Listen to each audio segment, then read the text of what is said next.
right, everybody, I don't want to draw this thing out any longer. I'm going to switch it on. Welcome to the stream. How's it going, everybody? Merry Christmas. Yay. Yay.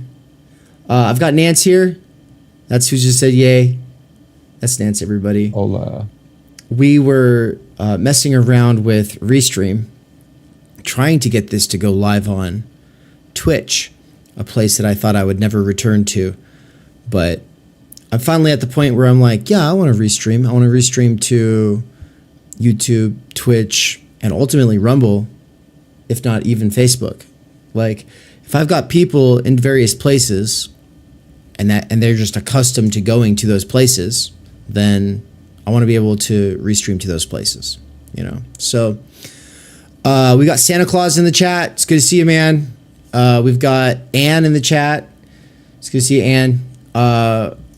And while we kind of wait for people to show up and figure out if this is even working on the Twitch side, Nance is going to read a little blog post I wrote at work this morning, and we're dedicating it to you, Santa.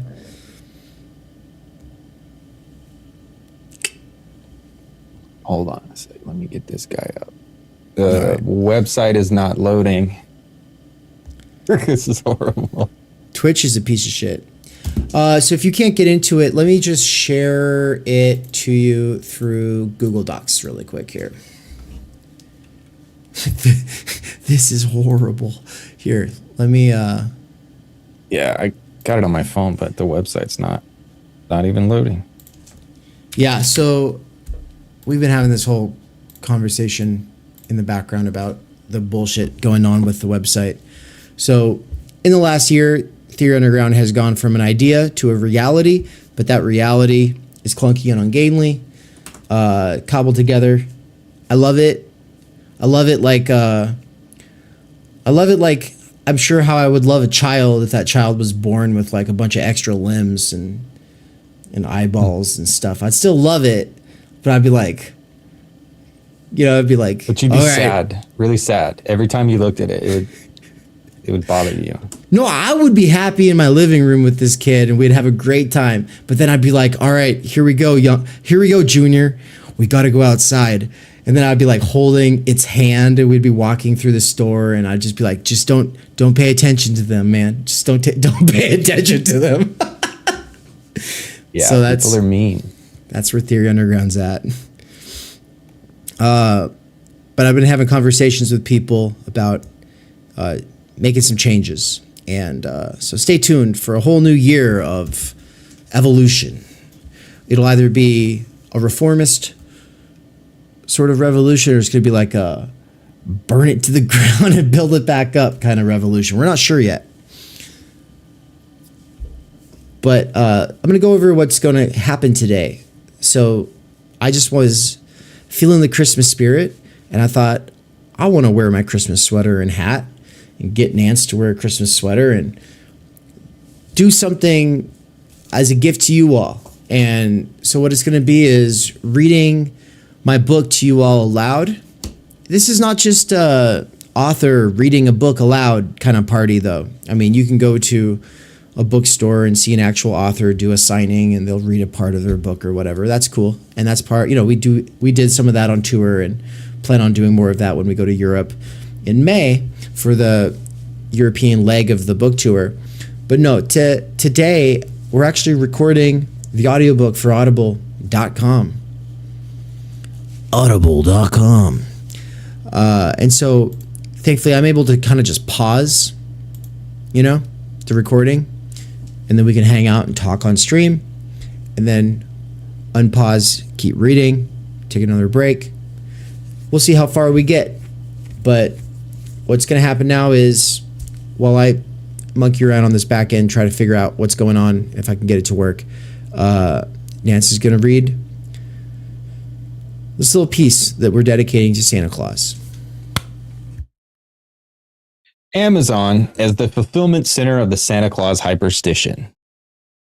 I like to think of fantasy stories and myths as a form of hyperstition.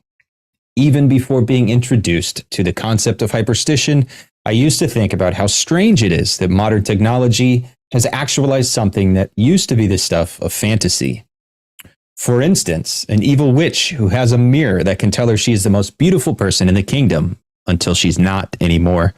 Who would have ever thought that now every person has the choice between evil witch, made evil by narcissism, and true beauty, the one for whom this narcissistic relation does not take hold, in their pockets?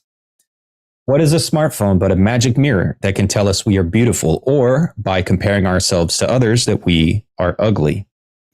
A talking mirror used to be impossible, but now it's not just possible. Our normal reality goes far beyond this possibility. Hyperstitions don't have to be purposeful. For the CCRU and Nick Land, hyperstition is something we can do purposely, i.e. create fictions that influence technological development and ultimately change, or just accelerate, the course of history. But if hyperstition can be done by people who are not trying to make their fictions come true, i.e. traveling bards or parents telling bedtime stories, then that opens a rich can of worms. For instance, we can talk about Santa Claus as a hyperstition that has not already become true, but for which our own reality has already far exceeded. Of course, a literal old jolly man does not come down every child's chimney in a night, but now we're being too literal and missing the true magic of this fiction. The point is that everyone can, now, get toys delivered overnight. I work at Amazon. This is my 7th month, which is a lot longer than most people last here. I've worked at both a fulfillment center and now at a sortation center. Without getting into what that means, I can comfortably say I've seen more of the process from the inside than most people. In the last couple of years, Amazon has started to advertise that it can get you same day or next day shipping on tons of items. They're not lying. They really are doing this. Not just on Christmas Day, but every other day of the year. Does this mean Jeff Bezos is Santa Claus and I am one of his elves? Though the thought has occurred to me, I am more interested in the fact that something that seems so outrageous and impossible, i.e. everyone getting something delivered in a single night, is now normal and considered unremarkable. History hasn't ceased, and the work process I am in the midst of is only part of something bigger. Who knows how far this will go, but it has already gone further than anyone would have believed 100 years ago. Of course, not every child gets a present on Christmas. There are poor kids and orphans who fall through the cracks of this system of distribution. My only hope is that in the future, it's the truly awful kids who get coal, and everyone else, regardless of class, can have something special. Not just on Christmas morning, but all year long. And by special, I don't mean commodities, but the precondition for all commodities and labor. Time energy. Time energy for relationships with family, friends, rich civic networks, and centers of cultural production and engagement. With automation and the new means at our disposal, anything really is possible. There we go. Merry Christmas, everybody, and joy to the world. God bless us, everyone. God bless us, everyone. Exactly. I like that a lot, man.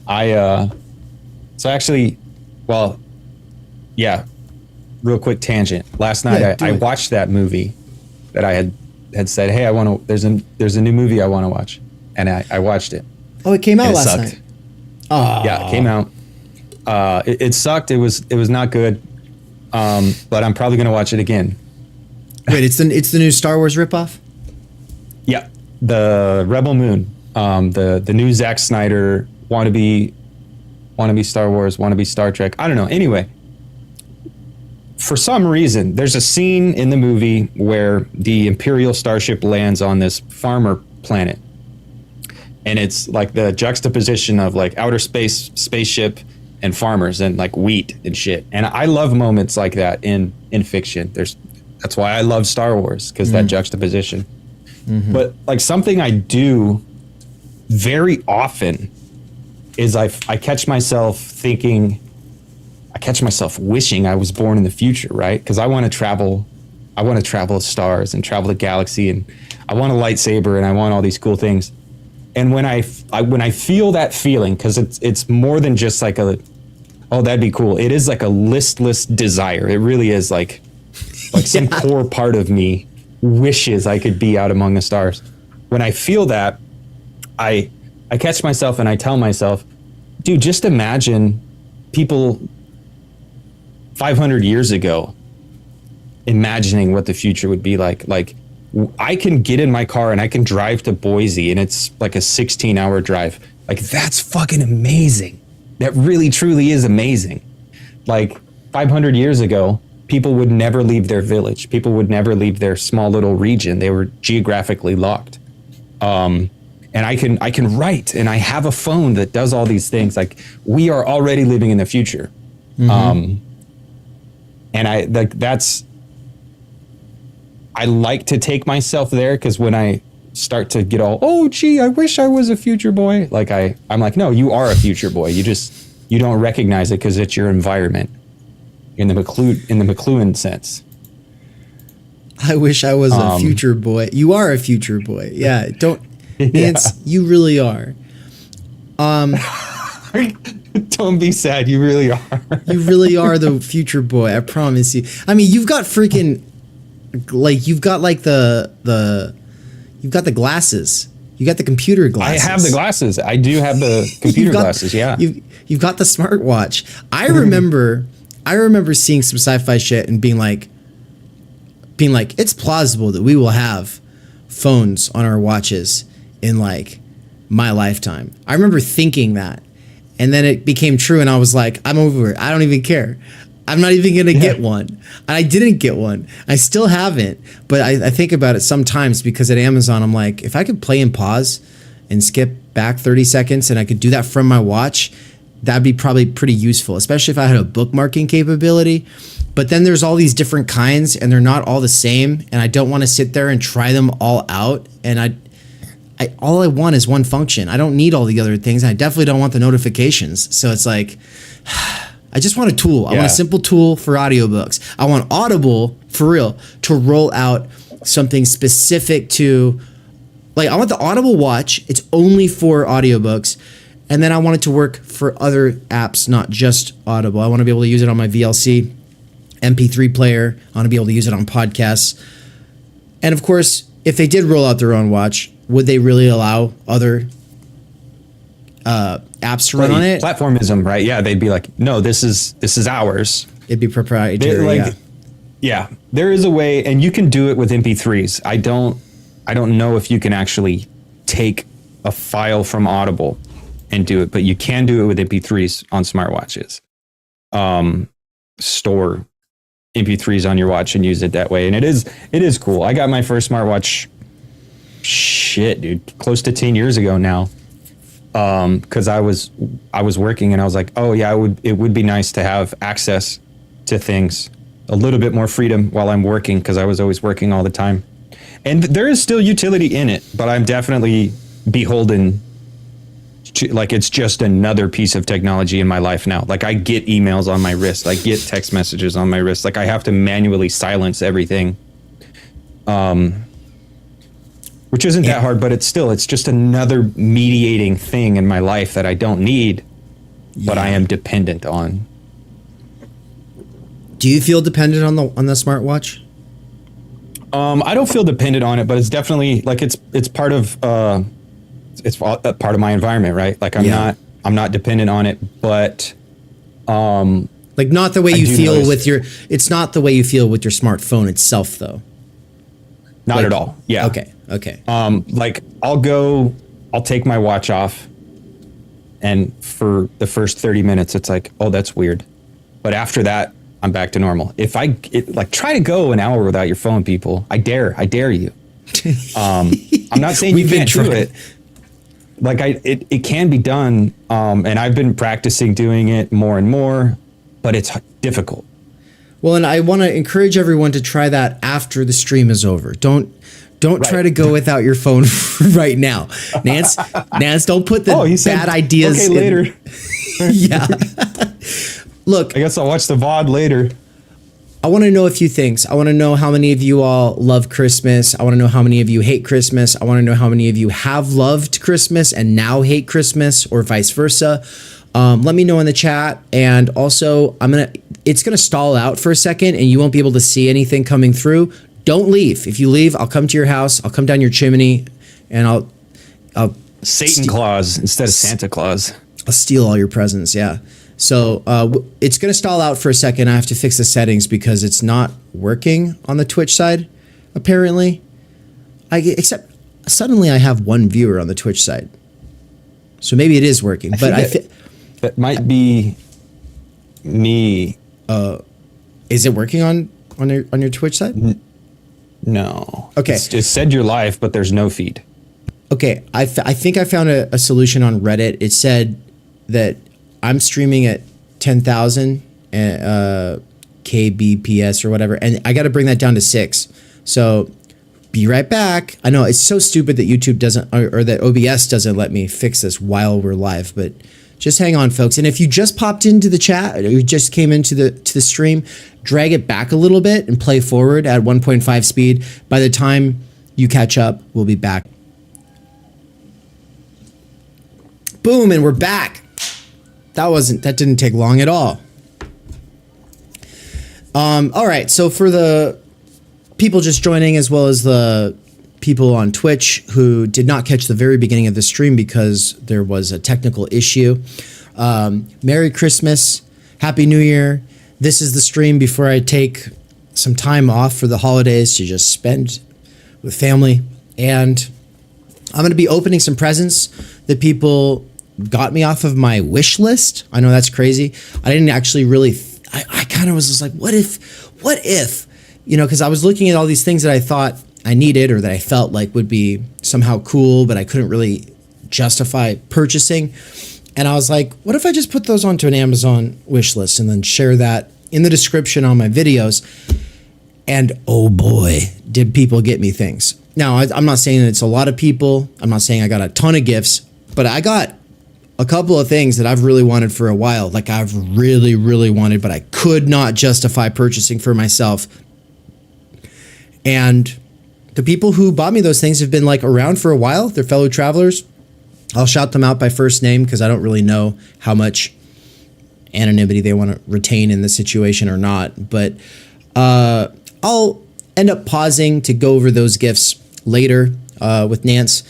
As well as there was a reading, and so the people on the YouTube side can catch this, the people on the Twitch side, you can always go back on the YouTube stream and catch it. Nance read aloud this little blog post I wrote this morning from a toilet at Amazon, and it's about being at Amazon. It's about Amazon being like the fulfillment of the Santa Claus Hyperstition, which is like, yeah, we really can all get things like overnight now, but it's not just one day of the year.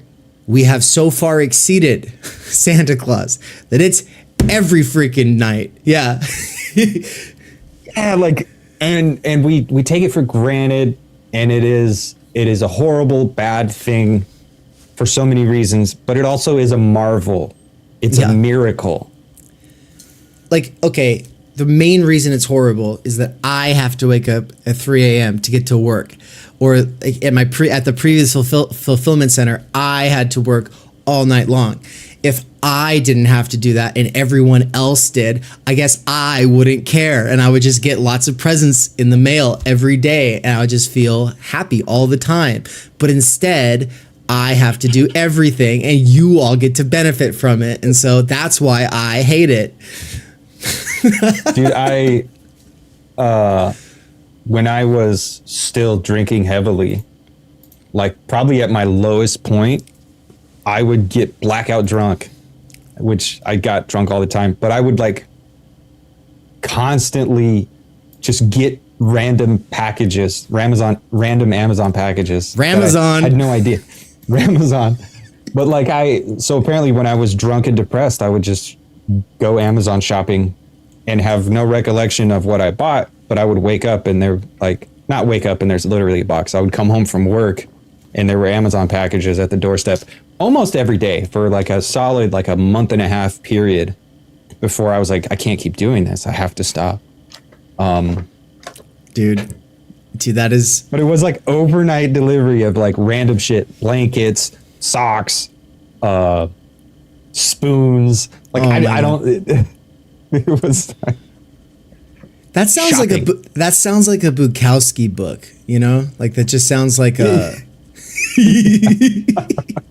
like you got drunk, you had sex with someone who probably has HIV, you know, you didn't use protection, and then you woke up with a bunch of Amazon packages, you know? It's like dude. It's 3 p.m. You're in your bathrobe, all crusty, standing outside, kind of just like the sun's hitting you. Neighbors are walking by. You're like drinking like a leftover beer, and you're like eating some cold pizza, and you're just like, yeah, this is life right now, baby. I'm living it up, dude. That's like so. That's yeah. That is it. That is that is it. Yeah. All thanks to overnight shopping, dude. Overnight shipping. When I saw this documentary where Bezos was talking about, he was like, look, there's not a lot of constants. The world's changing all the time. But the one thing I can be sure of is that people are never going to complain if they get their packages faster. Oh, and I'm over here like, it's like, true, man. But I want you to also realize people will complain if you cannot rely on a civic infrastructure that presupposes people have certain days off and certain windows of time. When we don't all have a Sabbath or a weekend or, you know, a cutoff for the workday, when we don't have reliable free windows of time collectively, this is not even a time energy question. We're not even talking about energy, just within capitalism. When we don't have the ability to plan, like right now, if I wanted to plan this stream and make it so that it's available for everybody, like to be able to just kick back and eat some popcorn and like shoot the shit, whatever, I can't. There is not a reliable time. And people go, oh, well, you know, you got to do it between these hours and these hours. Outside of time zones, I'm just talking like in Boise, Idaho, where I'm at right now, which is actually in the same time zone as Nance in Phoenix. For half the year, it's in the same time zone. Yep. We don't get to do this. Like when I've been an event organizer for over 10 years now.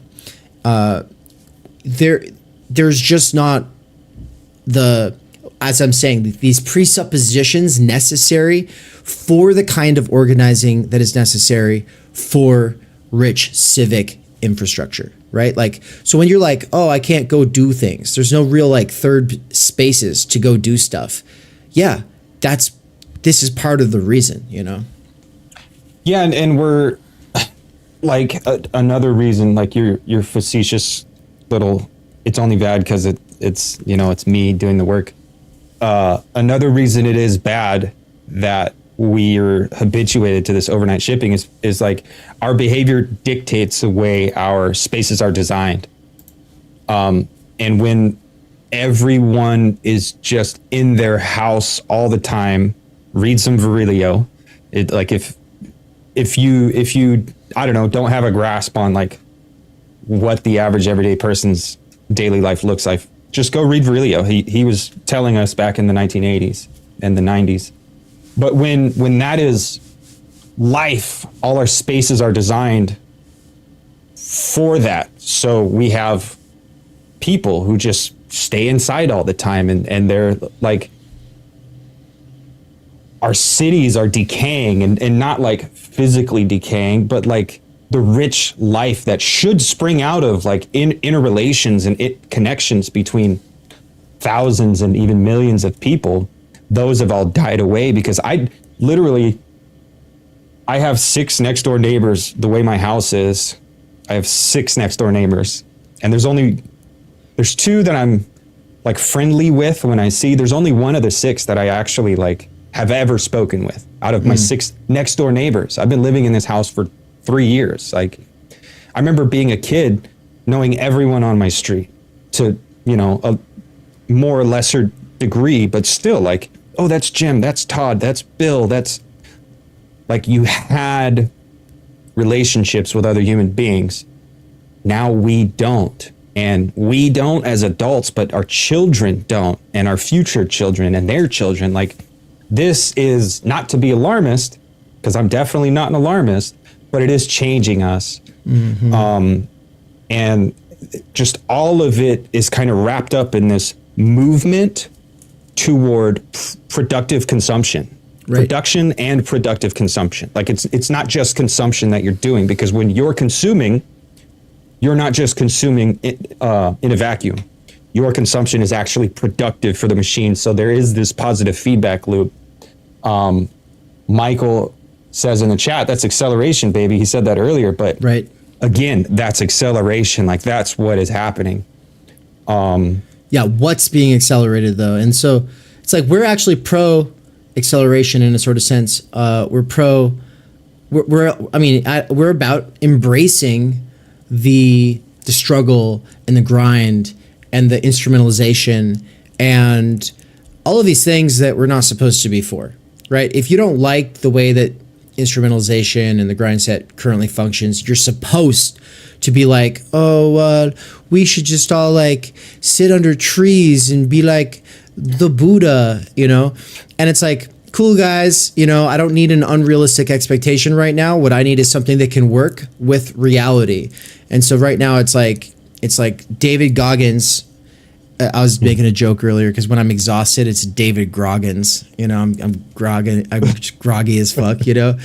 But it's like, instead of it being towards capital accumulation, valorization, obviously we're talking about counter instrumentalizing the ways things are currently instrumentalized so that we can create spaces in which to do things that are meaningful and exist largely outside of the profit motive, right? Like to some degree, it's like, yeah, I still actually have to do this stupid thought experiment where I go, okay, so like there's the supply of what I'm able to offer, and there's the demand of what people want or need, and then I have to be able to try to get people to want or need it a little bit more, and then whatever, like what's the price point that should be able to get me back my means of subsistence, which is to say my bare necessities, and then a little bit more so I can take my spouse out for some like dinner every once in a while and like go see a movie. For a scrumptious Chinese meal or whatever. For real, straight up. You know, like right now I've got my sights set on some Thai food. I've been thinking about it for weeks. And it's just like, I shouldn't have to do that thought experiment and then try to like make some tiers 1 through 4 price cap. It's all built around this idea of like, if I had X amount of people at X amount of tiers, like bringing in X amount of money, that I'd be able to live a dignified life and do this, right? I shouldn't have to do that. That's why we're on this like value form Marxist critique of traditional worldview Marxism shit right now. And so stay tuned for that, because most of y'all, I mean, actually none of you know. None of you have a clue what's coming.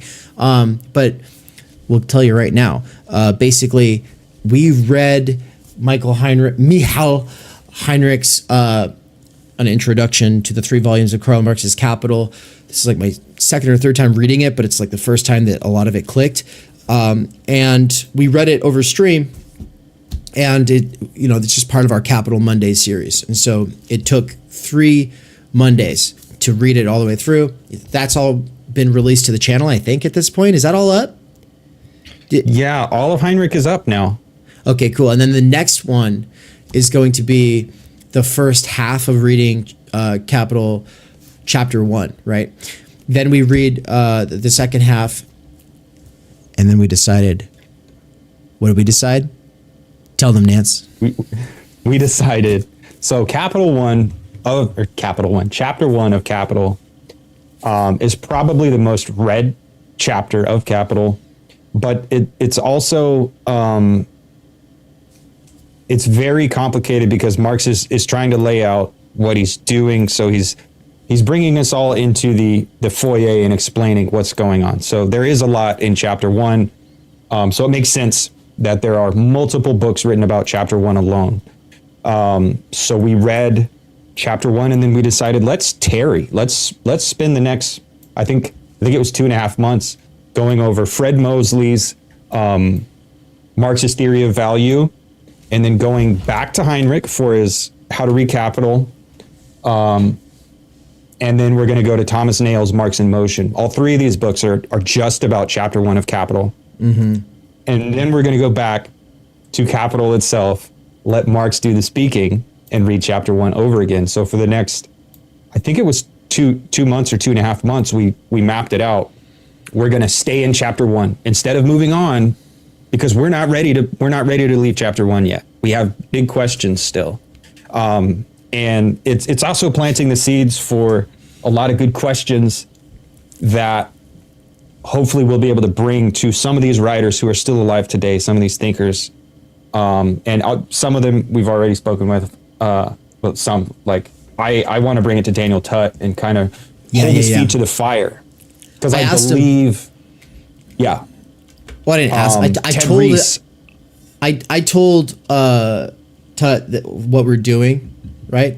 And I told him part of this is inspired by the fact that he had, when we were in Washington, D.C. on during the September 2023 Theory Underground Tour 0. Ping Pong Pizza, baby. At Ping Pong Pizza, baby, Daniel Tutt had said... Comet Ping Pong. Yeah. Oh, that's right. That's right. Yeah. I always say Ping Pong Pizza. No, it's Comet Ping Pong. He said something negative about these value-form Marxists like Pistone. And I was like thinking, I had heard someone calling Heinrich a value-form Marxist. And then I was like, oh shit, what's going on with this? This is like a thing, because I like Heinrich and I like Pistone. In fact, I don't just like them. I mean, I think that they're where I've been at for a while, right? Like, we need to change the form itself. The form of labor that exists today is not just predicated on being waged work, as in if it stopped being waged and then we were all doing the same shit, like that would be a radical transformation of society. The point is to change the form labor takes itself. That's what Pistone is ultimately doing in Time, Labor, and Social Domination. I couldn't agree more. And then what Heinrich is doing is like showing, like, you can't just change the form of labor. It's like you can't just mediate the law of value. You can't just mediate the value form, with centralization. You actually have to find a way to change how we value things. I don't even know how to talk about it yet, because I think we want to get away from the word value altogether. But it's like, long story short, the labor theory of value people reify everything capitalism is doing, which means that if the value form Marxist is right, and we are inclined to agree that they are, then that means that the staunchest supporters and reifiers of capitalist ideology are traditional worldview Marxists. And that's a lot of our friends. That's Swole, that's Ted, that's Tutt, that's Lane, that's Catrone. Actually, no, I think Catrone is actually kind of value form pilled on this one. I think he gets Catrone that. Catrone is, he's a snake. I was going to say he's a snake in the grass. He's not a snake in the grass. I fucking love Chris Catrone. He is based as fuck, and he's got a lot going on. And I think anyone who wants to write him off as just, oh, he's just a Marxist. Oh, he's just into history. Oh, he likes Lenin. Which I don't know. You're missing it. Anyone wants to. Catrone is definitely hip to something that a lot of other people aren't. And it's interesting because he is such a big Marxist, the last Marxist even, right? And he's doing a lot of really exciting, really interesting stuff. No, but here's what you meant when you said, I think what you meant. I'm guessing what you meant with this snake in the grass. The reason it's a slip is like because that is right off to the side of just saying that he's a sly dude. He's got a lot going on. He doesn't just put all his cards. Yeah. He doesn't just put all his cards on the table and like write a manifesto. He's an educator.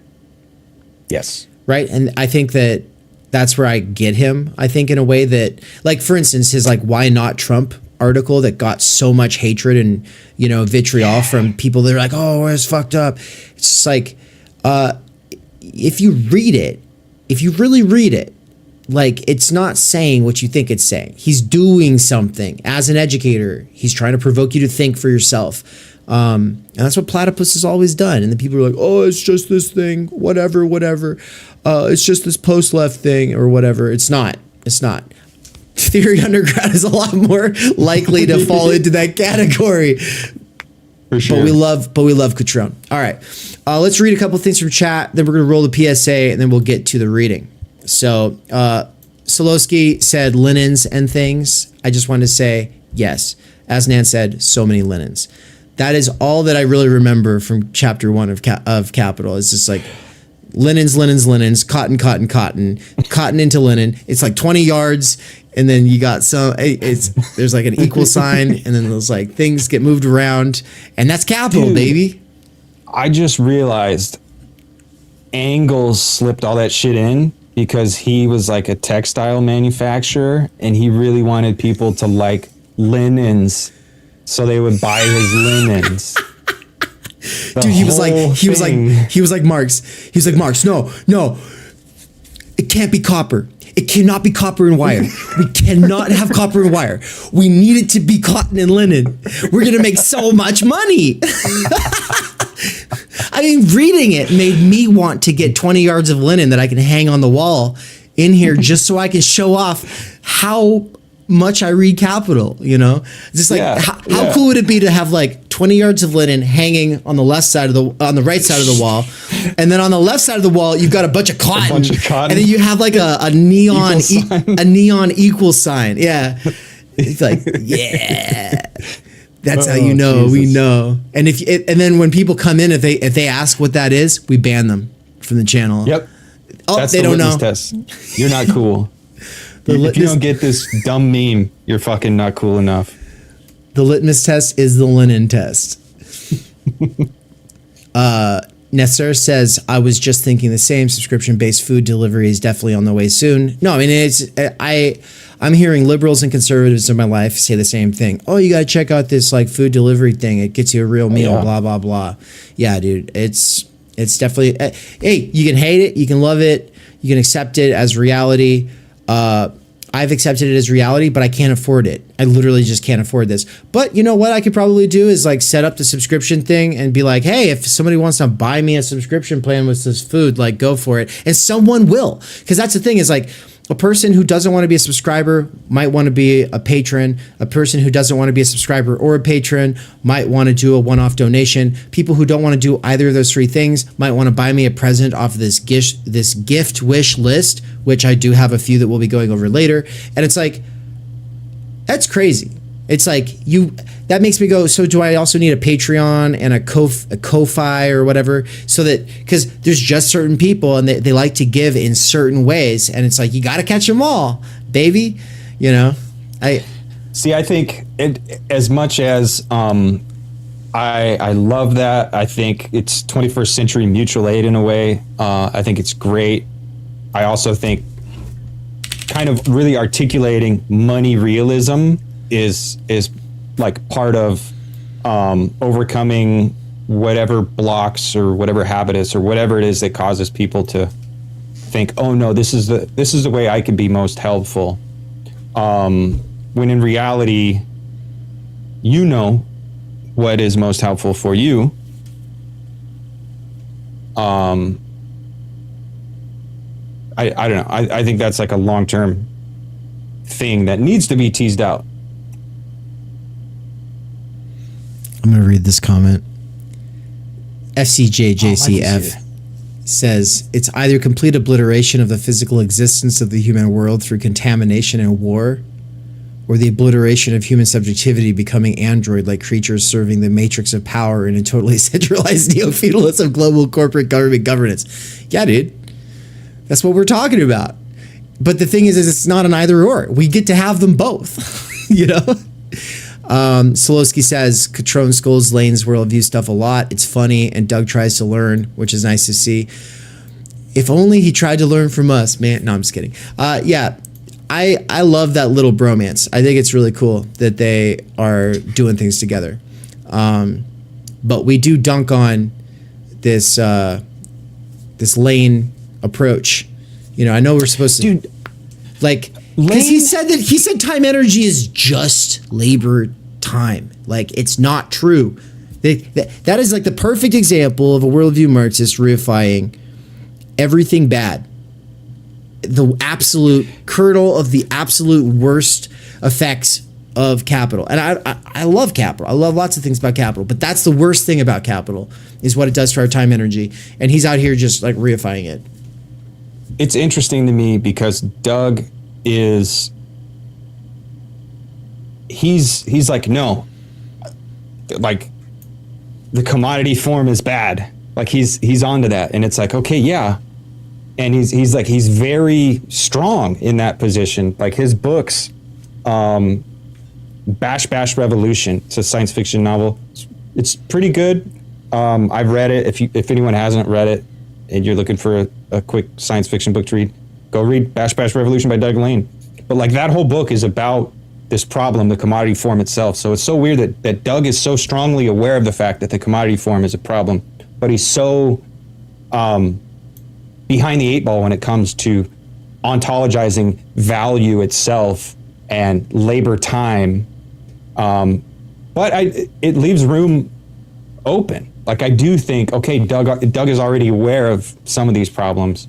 I think he can be brought over to our side. Yeah, it's possible. And that's part of the reason we're doing this intensive on Capital Mondays, which, Nance, you don't see it up on the screen because you're screen sharing, but I've put over that on the live side, the actual playlist of our Capital Mondays. And so, folks, there are 3 installments of it out. Most of you will never have the time or energy to do it unless you're that kind of worker who likes playing long form content in your pocket and just seeing what you can absorb. Because, I mean, come on, what else are you going to do? You know, if you're like that, then welcome to the club. It's basically for you, and everybody else, you'll just have to wait for the sort of consolidated memo. Yeah, and you already responded to Alexander, but Doug Lane talked about time energy at the Portland event, which was the beginning of October on this channel. So just go to the live event page on YouTube, scroll down, you'll find it. But with that, I'm going to roll this PSA. We'll be right back to actually read from the book Time Energy. Nance is going to be scrolling the screen so you can actually, if you are that kind of person who wants to be able to see the words on the screen, then you'll be able to, because he's doing that for you all as a Christmas present. And I'm reading it to you all as a Christmas present. Whee! All right, be right back after this. Thinking is super uncool, and that's why you should do it. It's just like almost anything that's like cool anymore, yeah, it just sucks. And I think that's like what the underground movement has always been about, is just like seeing what's in the mainstream, being like it ain't there, and kind of like cobbling something together, you know. And yeah, it's a little mismatched, but that's like its beauty. We cannot do direct revolution, but the only way to lay the foundation for it is to do what you are doing to move the underground. It's a theoretically correct title. Welcome to Theory Underground, where workers with earbuds can find genuine liberation from necessity. Research at Theory Underground focuses on what is most important for understanding our current situation: theory of the subject, capital, time energy theory, critical media theory, CMT, and the most essential critiques necessary for understanding why the theory, ideology, and common sense of influencers left to right misses the mark. We bring primary texts from leading lights of diverse fields to bear on topical issues and works popular in our current world. Theory Underground is a publishing house as well as lecture course and social media platform. You've been reading Underground Theory. Yes. And amazing book. I'm a publisher and an editor. I run and review books. Literally, it's my living. This is the best edited collection I've ever read. Jesus Christ. Seriously. This is a little experiment in what I, David McCarricker, can pull off without relying on the academy or the algorithmic dictates of the attention economy. Usually, a good edited collection has good essays, but you only want to read a few.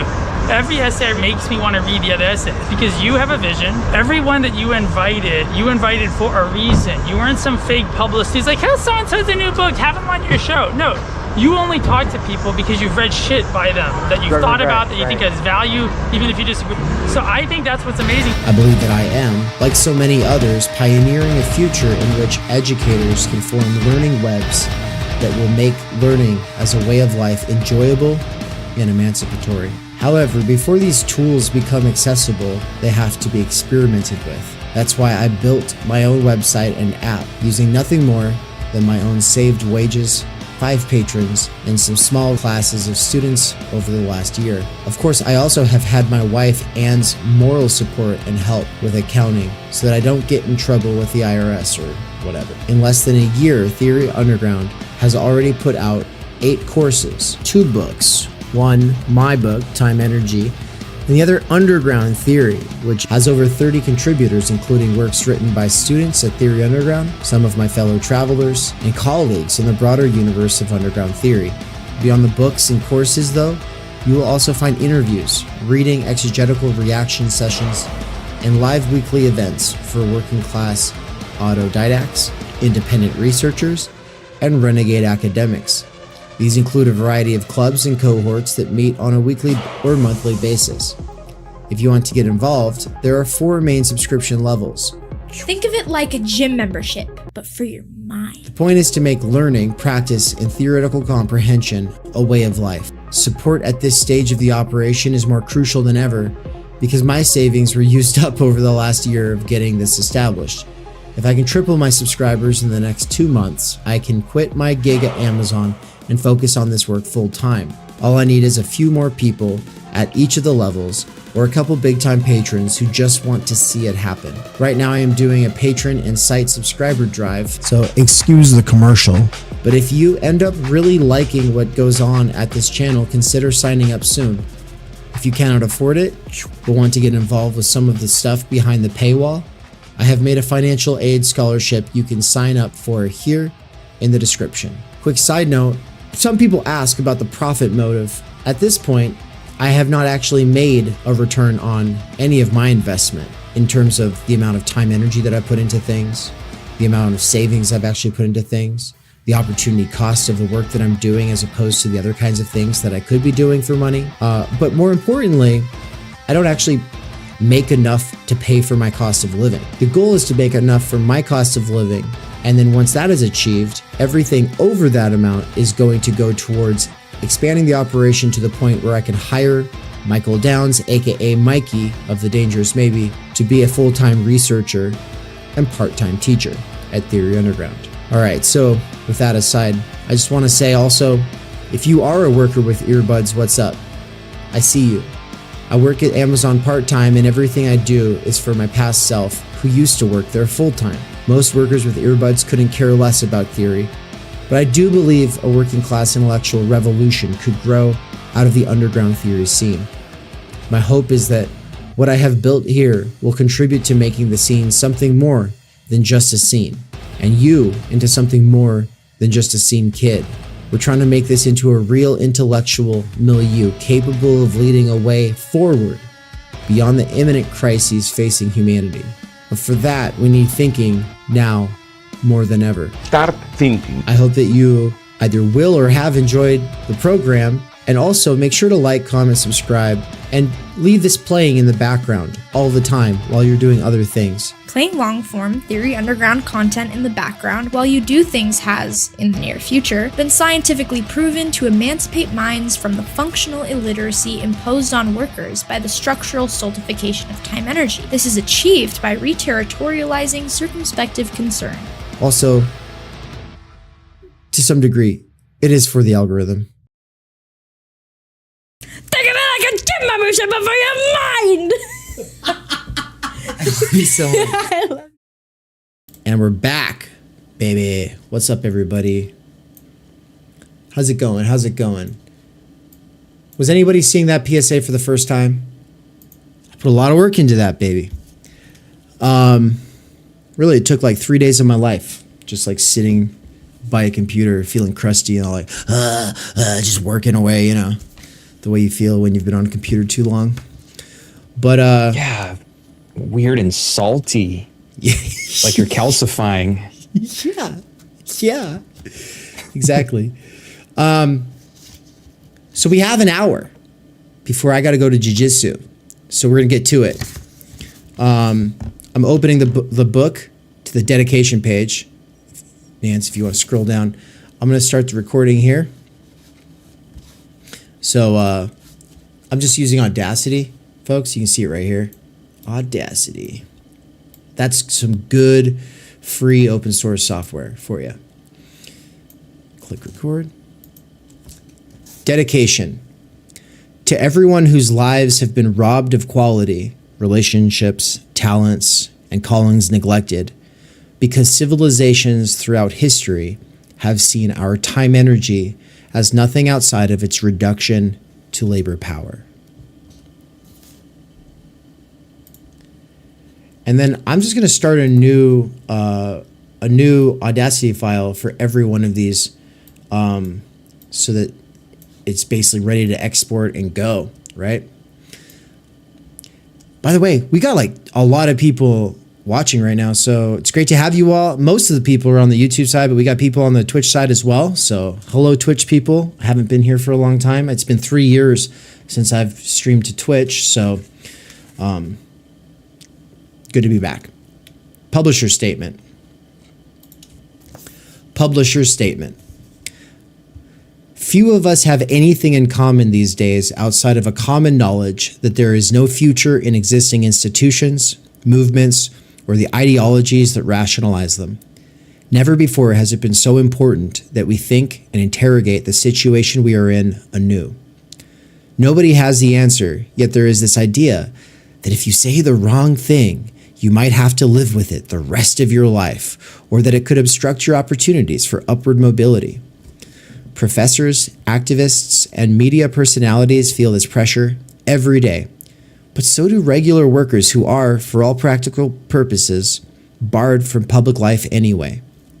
This culture of fear and silencing stultifies thought and discourse, leading to a genocide of voice, plurality, and the utter negation of dialectics. People who don't even go on social media at all, ever, live under a virtual specter that haunts and regulates their discourse. How do we lift the fetters that obstruct a cultural unfolding? Not by playing into the overly neurotic self-censorship or fear of guilt by association. Not by overthinking what we say. Not by apologizing when others choose to interpret our statements in the least charitable light. And definitely not by holding our writings up to a standard so high that it holds us back from engaging with language, the world, and others around us in new ways. We don't have the time, energy, or budget for perfection. In the same way that rock music in the 1970s was already co-opted and overly produced for mass consumption, thus leading to an explosion of underground music, so publishing today has become sterile and scripted.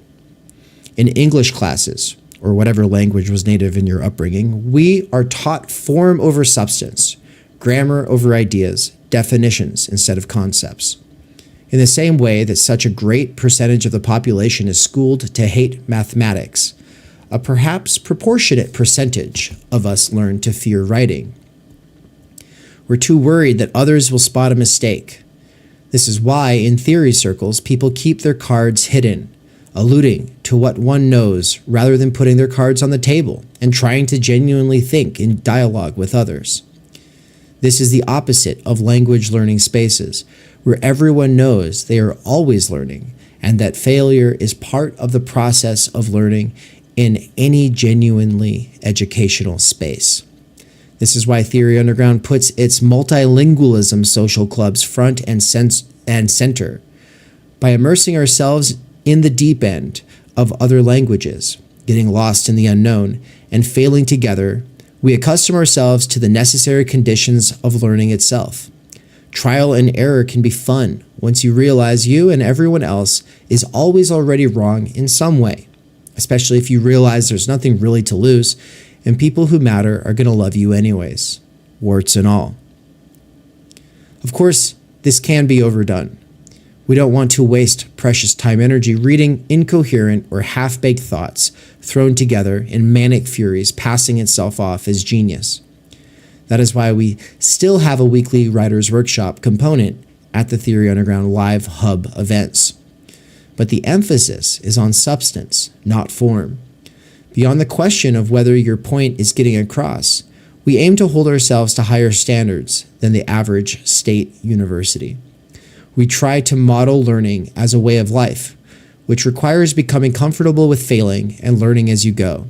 So when your critical eye catches a spelling or grammar mistake, pride yourself in the fact that you are reading underground shit, as in real people with no institutional backing, learning how to think and communicate, not for upward mobility, profit, or fame, but because it matters as an end in itself. Boom, I only messed up once. I only messed up one little thing. That's okay. Form matches content. I'm leaving that in, warts and all.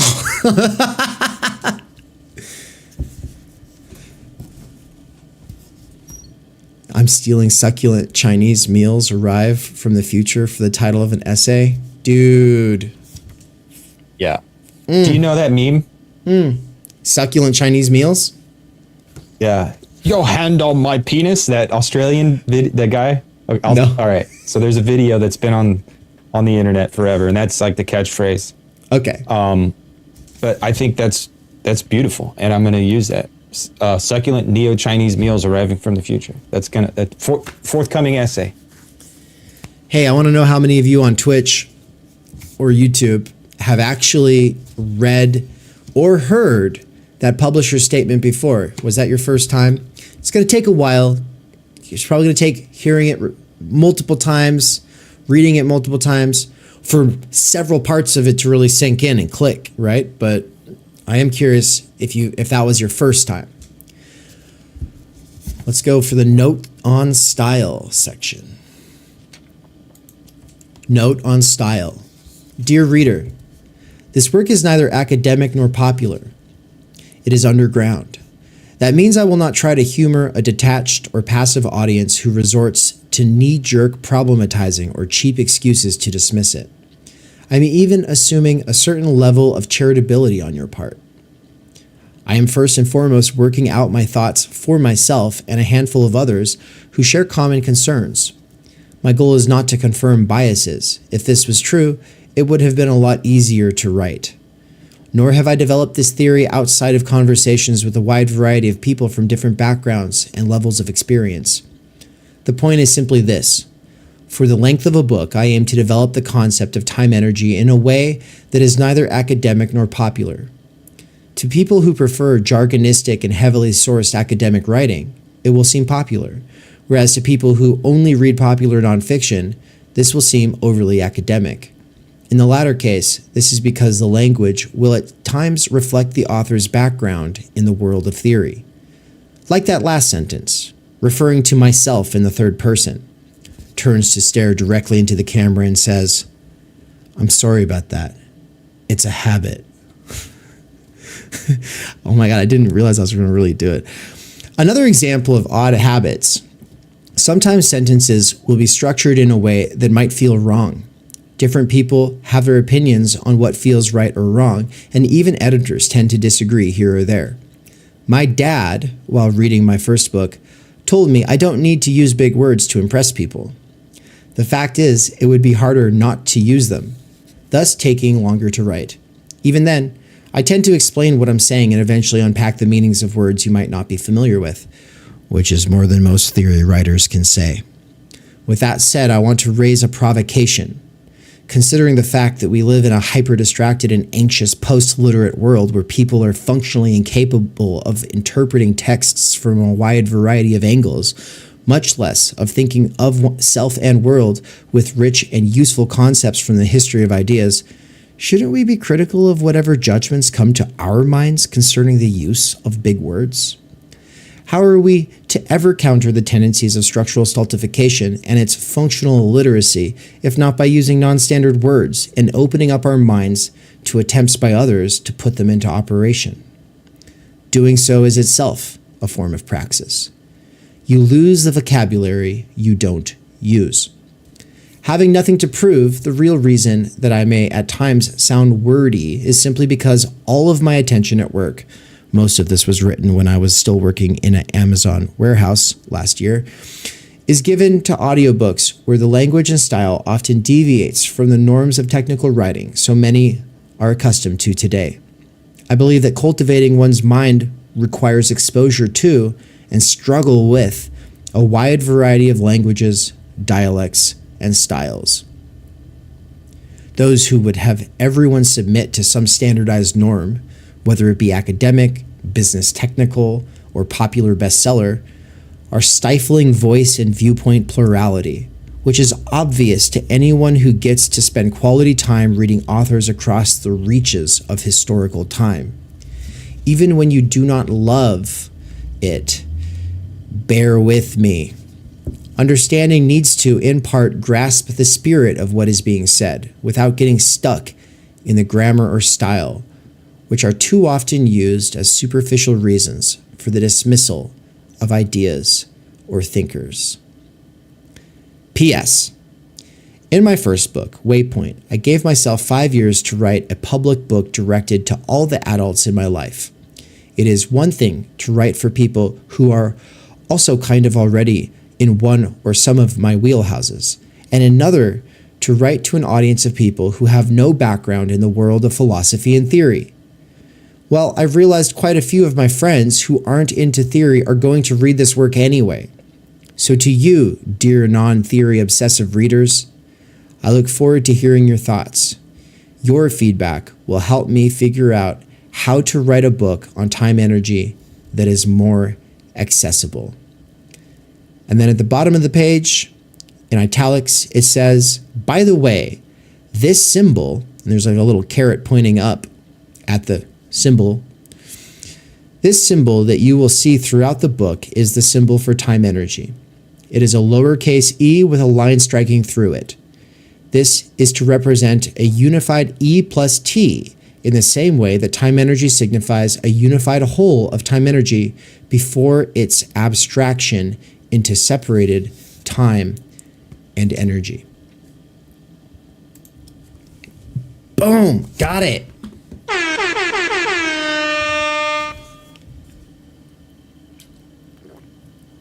Take a drink of water, check the chat. How's the chat going in there? Oh shit, Nancerino on Twitch. I don't know about 3 billion Nances, but there's at least 3. There's the Nance in this call with me, there's the Nance in the YouTube chat, and now there's the Nance in the Twitch. So that's pretty, you're well on your way. Because if you could just start multiplying, you know, multiplications. Yeah, maybe Doctor Strange could help me with that. Didn't he do that in one of the movies? Spider-Man? Dude, you got to get those compound interest gains, you know? Oh, yeah. That's how you do it. Maybe if I go on TikTok and start to follow like the gym bro, not even the gym bro shit. Like that's far beyond the gym bro shit. That's like that. What's that podcast? The whatever, where they just bring on girls to like degrade them. I need to get with those guys. Yeah, got it. All right. Yeah. Acknowledgements. 3, 2, 1. Acknowledgements. Most authors thank their spouse for putting up with their... Did I say think? Like right out the gate? See, I'm already fucking shit up. No, you think I said thank? I think you said thank, but I also know that it said thank, so... Yeah. One's in chat if you think I said think. Two's in chat if you think I said thank. All right, I'll keep going. Acknowledgements. Most authors thank their spouse for putting up with their time away doing the research and writing. What I love about my wife, Anne, is that she loves this part of me that needs to do these kinds of things. I love the concept of time energy. I love that the concept of time energy has become useful in both her personal life and academic work. None of this would have been possible if not for the fact that she admires, supports, and takes inspiration from my work. But more importantly, knows how to get me away from work to go do fun, normal stuff like eating, concerts, shows, and staying healthy. Te amo, mi amor. Side note, and I'm going to leave this on the Audible recording. While we're recording this live, Anne is at Amazon right now listening to me which is against the rules. She's like sneaking her earbud, and she's quite the stickler for rules. So the fact that she's doing that's already impressive. And like last week, she squirreled me away from everything that I'm doing, and we went to a hot spring and had a good meal, and you know, it's that kind of thing. So I really do love you, Anne. Thank you so much. My God. All right, back to reading. As for everyone else, the students at Theory Underground, such as Bryce Nance, the fellow travelers in my organic network, IRL relationships like Brian Weeks, Michael Downs, and Elton LK, and the professors who take seriously my overly serious questioning, such as Bruce Bierman, Ann Johnson, Ed Cates, thank you. There are too many names to list, but I've given the ones that engage the most with my previous work. You know who a fellow traveler is because they read your thoughts and engage with them. Special shout out to the hundreds of nobodies with whom I've had rich conversations regarding their own experiences with time and energy while trying to maintain relationships and sanity under the forces of structural stultification. Another side comment, I've started a podcast called Workers of Amazon. Shout out to Juan. He's the guy I interviewed for episode 1. We talked about time energy. We talked about time and energy. We talked about the Goggins mindset versus the nurturant time that you got to set aside. And so he didn't make it into the book, but, you know, he's exactly who I'm talking about. We're all just a bunch of nobodies out here trying to figure things out. And so thank you to all of y'all who have had conversations with in workplaces across the country. To those who never made it, and those who, for whatever reason, survived. Special shout out to all those coworkers with whom I have had rewarding dialogue in the workplace and in special cases, such as with Chris Dorr, ongoing relationships over the decades. I love you, Biff.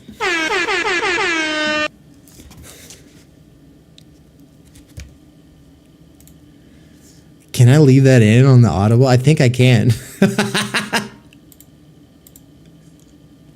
Just leave the air horn in. Yeah, give it a shot, see what happens. And now I'm going to read the table of contents. No, I'm just kidding.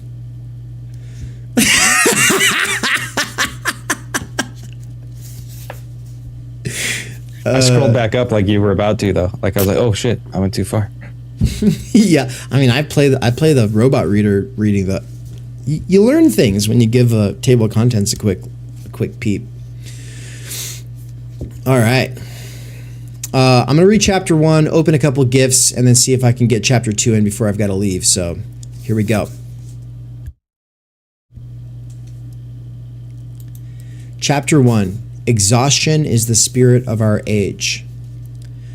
We're working harder than ever. Even when it comes to taking a break, we work harder than ever. How much stress goes into trying to enjoy some leisure time? Recent events have made it obvious we are incapable of doing so. Ours is a time of exhaustion. Exhausted time is garbage time. Time without energy is worthless when measured by almost any standard of personal value. Fleeting bursts of energy that cannot be reliably harnessed into the sustained development of talents, relationships, and culture are impulses that insult and obstruct our higher aspirations. This theory starts from the fact that time and energy are useless when apart, which indicates that they have a shared basis in something. I call that something time energy. We are all deprived of time energy. Our society revolves around the commodification or exchange of labor power, which is what time energy becomes in a world based around jobs and consumerism. Time energy is existentially prior to the economic divorce and separation of time from energy. Time energy is not just time and energy mashed together, but exists prior to the compartmentalization of both. Time energy is energy plus time with the potential to repeatedly sacrifice towards building sustained symbolic and material value for oneself and communities of recognition or care. In other words, time energy is reliable, reusable, and routinely available large blocks of energy-infused time throughout the week. One of my fellow travelers recently pushed back on the idea that throughout the week is a part of the definition, arguing that time energy would also be repeatable time throughout the month, year, and even decades. This is true, but the week-to-week span of time is the base unit for repetition. It is what we experience more directly, which is why it gets emphasized. The hardest learning curves posed by almost any worthwhile pursuit have to be conquered in a week or two in order to make a habit out of the practice in question. So time energy can be talked about ontologically, how things fundamentally are, using broader spans of repeatable time. But from the standpoint of a worker, time energy's pragmatic, use-based definition puts what matters closest, the week itself. For most of us, the week is the battleground in which we have to fight to still have a life outside of work. Without a strong sense for what time energy is, that fight to make and maintain relationships beyond the workplace happens in the dark. No amount of self-help or business success literature, positive mental attitude, or hustle and grind will succeed in salvaging from work a life worth living without time energy. I've worked a lot of jobs at this point. I wrote most of this book from lunch and bathroom breaks at my graveyard shift warehouse job at Amazon. But the experiences that inform this work come from a life spent working dead-end jobs in construction, drywall, insulation, foundations, roofs, floors, restaurants, Schlossky's Deli, Pizza Pipeline, Olive Garden, as a gas station clerk, room service at an inn, multiple failed attempts to be self-employed, and 2 years doing a graveyard shift at a grocery store. All of these workplaces were very different, and the co-workers even more so, but certain similarities cannot be unseen. The diversity of jobs I've worked has given me a pretty strong sense for what it is we all lack. Everyone's biggest complaints outside of low pay, asshole managers, and costly unforeseen expenses always come back to time energy. I just don't have the time. I just don't have the energy. I just don't have the time or energy. These proclamations of lack unite us. Even more impactful on me growing up, something so many of you can relate to, was seeing how much my parents had to work just to make ends meet. My father worked from before sun up until after sundown to provide for us. When he was finally home, he was exhausted. Changemakers who care about the working class tend to focus on better jobs and higher wages. They used to fight for shorter workdays, but without the concept of time energy, slightly shortened workdays or weeks will not make the difference for reasons I will get into, mostly in the afterword. This book develops the theoretical nuances of time energy, focusing in large part on how this concept reveals a fundamental problem in how society is structured, as well as a critique of how change makers, politicians, activists, professionals, and managers try to change it, and why political organizations and ideologies of today fail without a fleshed out concept of time energy. Time energy is not point time. Time energy is energy plus time. It is not what philosopher Byung-Chul Han calls point time. Point time is fragmented time, abstract minutes or moments that have been rendered approximately equal. Unlike momentary and fragmented time, the time that matters for developing ourselves is reliable and repeatable. Of that, we only have so much. In a society organized around the exploitation of labor power, all we have outside of work is time without energy. Exhausted, you need to recoup. Even if you have a sudden burst of inspiration to write something epic or learn the violin, too bad! That requires the kind of time that can be repeated with energy. But you have to go back to work, and it will be weeks before you are feeling this way again. Weeks until you are able to sacrifice the better part of a day to learn or practice something challenging and new. Time energy is not something that exists inside of individuals. Time energy structures society and relationships. From the individual standpoint, we experience not having time energy, but it is also outside of and between us. Even if you free up relative time energy in your life, you lack communities of others who have it too. Everyone else is structurally stultified, distracted, and exhausted. We need time energy for ourselves, but we also need it for others, because we need others to develop excellence. Even if you had your time energy to discover your talents and master a set of skills that have nothing to do with work, nobody else could really appreciate what you have accomplished because they lack the time energy to understand. Impatient and fidgety is not the kind of audience that could really appreciate or recognize your skills and contributions. So you might as well just play video games while the world burns, right? Go for it. But while gaming, or whatever it is you prefer to do when not at work, you might begin to consider these questions.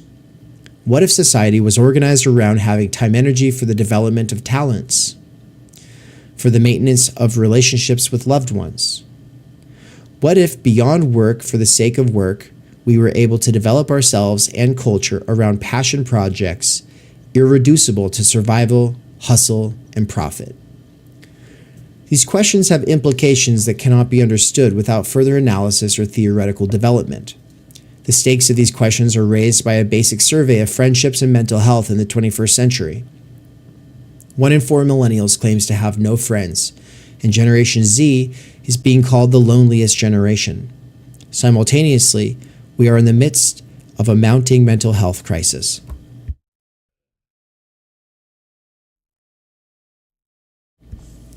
Though increases in honest reporting or suggestive survey questions might have their role to play, not to mention the impact of smartphones and social media, it will be shown that these are mere symptoms of a more fundamental issue: the structural stultification of our time energy by a political, economic, and educational system that prioritizes jobs and consumerism instead of the preconditions of the good life.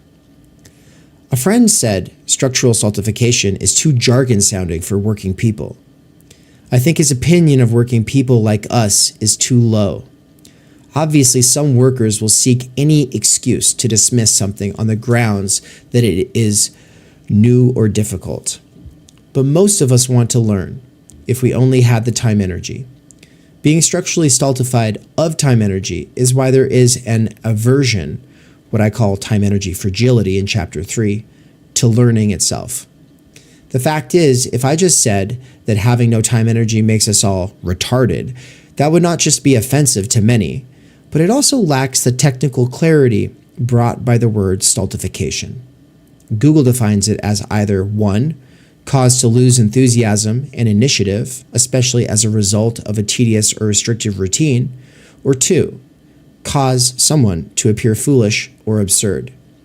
That's too good not to use. Just because we have to work away all day, every day, doesn't mean we can't learn words. In fact, having the words to make sense of our experiences is empowering. Of course, nowadays people go too far with wordplay, thinking that structural issues can be solved by policing speech or changing the meaning of words. Maybe, but there are some obvious limitations to such theories of social change. But that's for later. For now, suffice it to say that I have found the term structural stultification incredibly useful. I grew up thinking the reason my parents never spent time with us kids one-on-one was because they didn't care enough. It wasn't until my mid-20s when, after a decade of working dead-end jobs, I enrolled in college and started studying philosophy that I began to realize there's more to it than individual willpower. Though it can get you far, sheer force of will is not enough to change the cards one has been dealt. Time energy lack is one hell of a card. Time energy lack is structural. It does not just structure your perceived reality, but the structure of the possibilities you consider plausible versus unrealistic. For instance, you could learn another language, but is it realistic that you will learn another language this year? Whether the answer is yes or no has everything to do with how your horizon of possibilities has been structured by time energy lack. Structural stultification of time energy undermines relationships, fosters functional illiteracy, and limits the scope of what we consider worthwhile.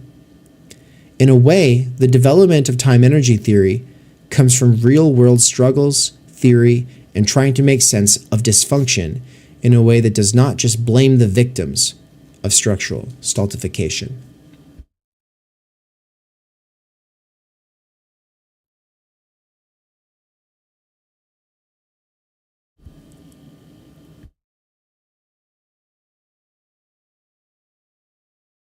All right, I was just experimenting with how to pause this thing while I'm reading. Just checking in. How's it going with everybody? Everything going good in there? Someone said, I think I'm retarded. Time energy lack. That's my favorite comment of the day. Press spacebar to pause. Yeah, you are retarded if that's what you're telling me. No, I'm just kidding. No, I'm using Audacity. You can't pause it with spacebar. That doesn't work. But thank you. It's good to see you. Great to have you. I love the cat in your picture. I'm going to get back to it in a second. Nance, was there anything else in the comments worthy of note that you want to point out or talk about for a second? Because I'm not keeping an eye on chat, obviously. Yeah, we're good to go. Other than Solosky or Solo Sky caught the end of the comp video and commented on the fact that the only reason we got to see the bust of Lenin is because Anne was a ninja. Fuck she's yeah. the people's ninja. That air horn is like one of Anne's favorite things ever. And so she's working. I hope she heard that while working. Because like, for real, she wasn't going to do it. But I got the adventure eyes and I was like, come on, we could do it. I was like, you could just do it. Like, you know? And she was just like, all right, let's do it. And then we did it. For those who don't. The people's ninja. She's the people's ninja. You've seen that one, right? Yeah, you've seen that. So do people get the context? Okay, folks, if you haven't seen it yet, I took Anne across Europe to grave sites of famous dead philosophers, mostly ones who have been super impactful on me or my discipline. And I gave little like, oh, I'm giving you a guided tour of these people, sort of graveside lecture. So there's a whole playlist of those. I guess right now it's only 4. So get on it, you know, give me some positive feedback or I won't put any more out. I might just put the rest as like a course on Theory Underground. And so you'll just have to go there if you want them. Because there's something about just putting it up there for free and the form and the content not really being something that's normal for the platform that makes it like so the platform doesn't know what to do with it. But I know if I put it as a course on Theory Underground, people will appreciate it. And so like, because that kind of, as soon as you put it behind a paywall, it adds value. But I might just put it there for tier 0 people, which is like still free technically. You just have to register with the website. Still trying to figure that all out. But long story short, we went and checked out the canceled bust of Immanuel Kant.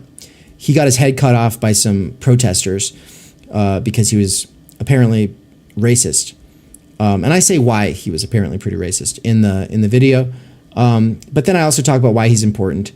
And I'm standing beside his headless bust in a museum of banned statues. So shit's iconic. But the most iconic thing in the video, really in the whole playlist, is at the end of that video. And it's when I put the GoPro down and I walk over. We're behind the castle. This is not exactly like, we didn't have to like trespass to go into this area, but you're not really supposed to be back here, I think, you know? And I give Anne like a lift and she climbs up into like this giant window of like a castle, an actual castle. Like knights used to ride around in this castle. Anyway, then she takes a GoPro and she shows us the part of the museum that we weren't able to get to, which included an 8-ton head of Vladimir Lenin and this sick statue of Stalin that have been hidden away. So the idea of the museum was that we would be able to, the idea is like, oh, banned stuff that's like problematic should be put in this museum so people can come and have critical conversations about it, but it's not being like put out there so that people can still feel some kind of nostalgia for that or whatever. which is certainly better than just disappearing history, which is like the more American way to do things. So we liked the idea of that as an alternative to just disappearing statues. And so, we went to check it out. And then they had that whole side of it closed off until next year. And so, they forced our hand. We had to trespass and do the whole sneaky thing that we did. We had to.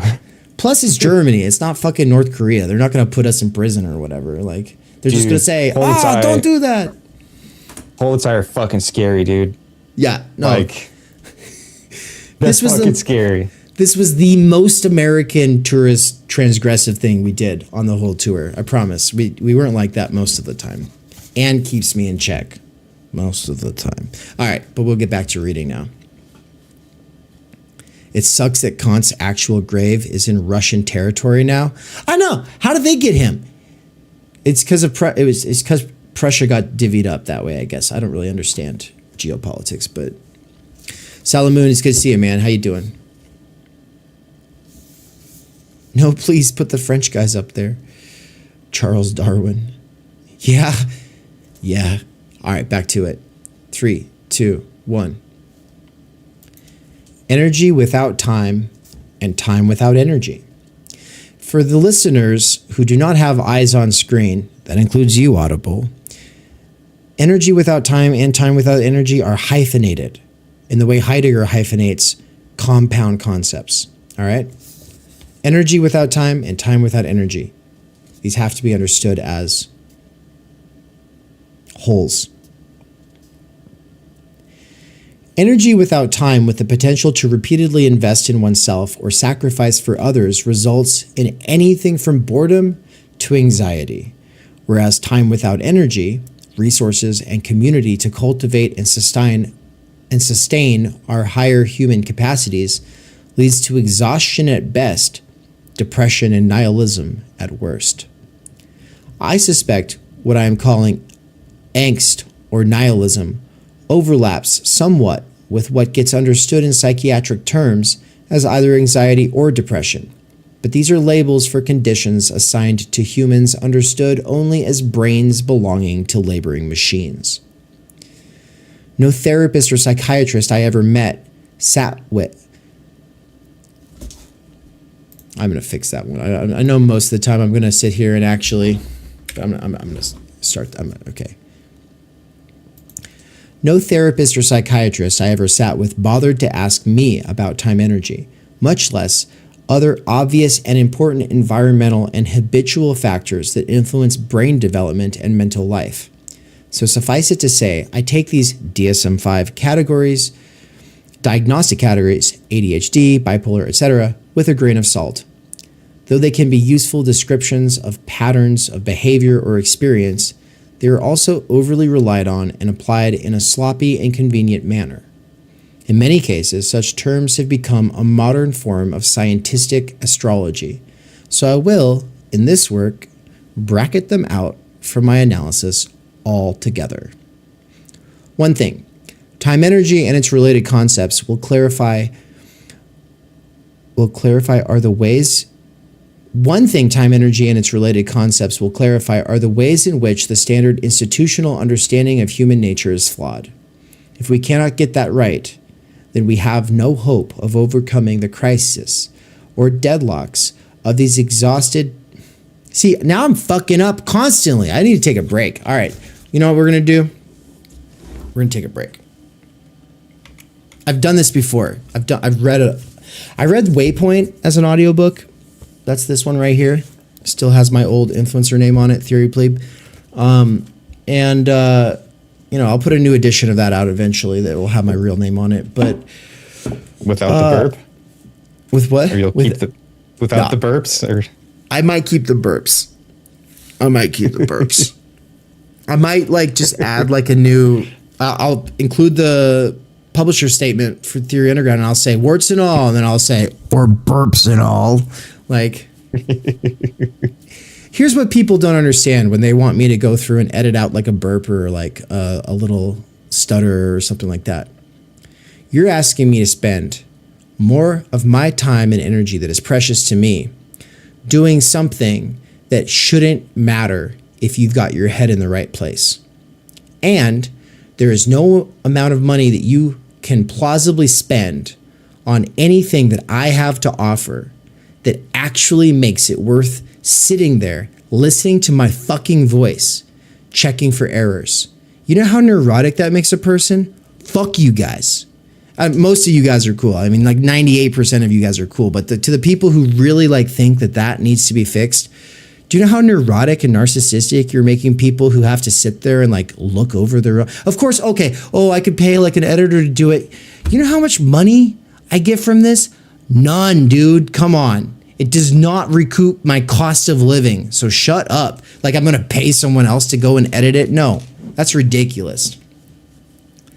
Salamoon says, I love the burps in your Adorno lectures. All right, let's double check. Where were we? We'll clarify, are the ways. One thing, time, energy, and its related concepts. Yeah, I'm going to go back to the beginning of that one thing. So I will, in this work, bracket them out from my analysis all together. One thing. Yeah, see, I read that as one thing. I thought it was like a quick aside. I completely missed how that was structured. All right. Let's do presents. Yay, present time. Yay. So I'm going to pull up on the screen here and explain to you all something. Nance, you don't have to stop screen sharing. You just won't be able to see it for a second because you're behind on the streams over there. The actual wish list and explain how this works. So on Amazon, you can create a wish list or like gift ideas for Theory Underground. And I did it.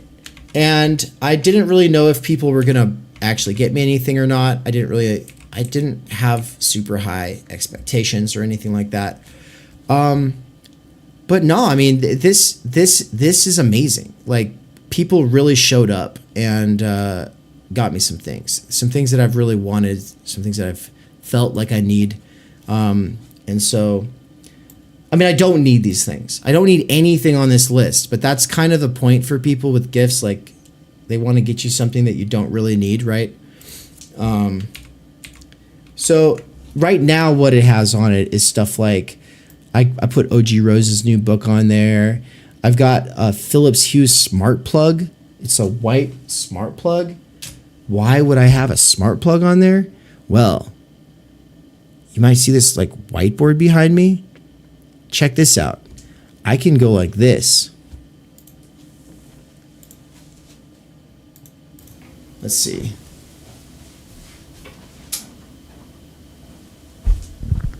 This is not very well set up yet. This is this is very obviously not there yet. Like this light's too bright. I don't have it dialed in. But as you see, I have an actual lectern. I have a cordless keyboard. I have a stream deck. So if I was like lecturing over here, I could still go or whatever. Like there's all kinds of possibilities. Sounds. It always starts with sounds for me, but like the ultimate goal is like as I get settled in is to build off of that and turn that into something way fucking cooler. Like for instance, the Stream Deck allows me to do multi-click kind of what is it called? Nance, there's like a word for it. Multi-action buttons. So I can build multi-action buttons where I click this and it does a whole bunch of things that I normally have to sit there and click through and blah blah blah. So yeah, I've got a whiteboard now, baby.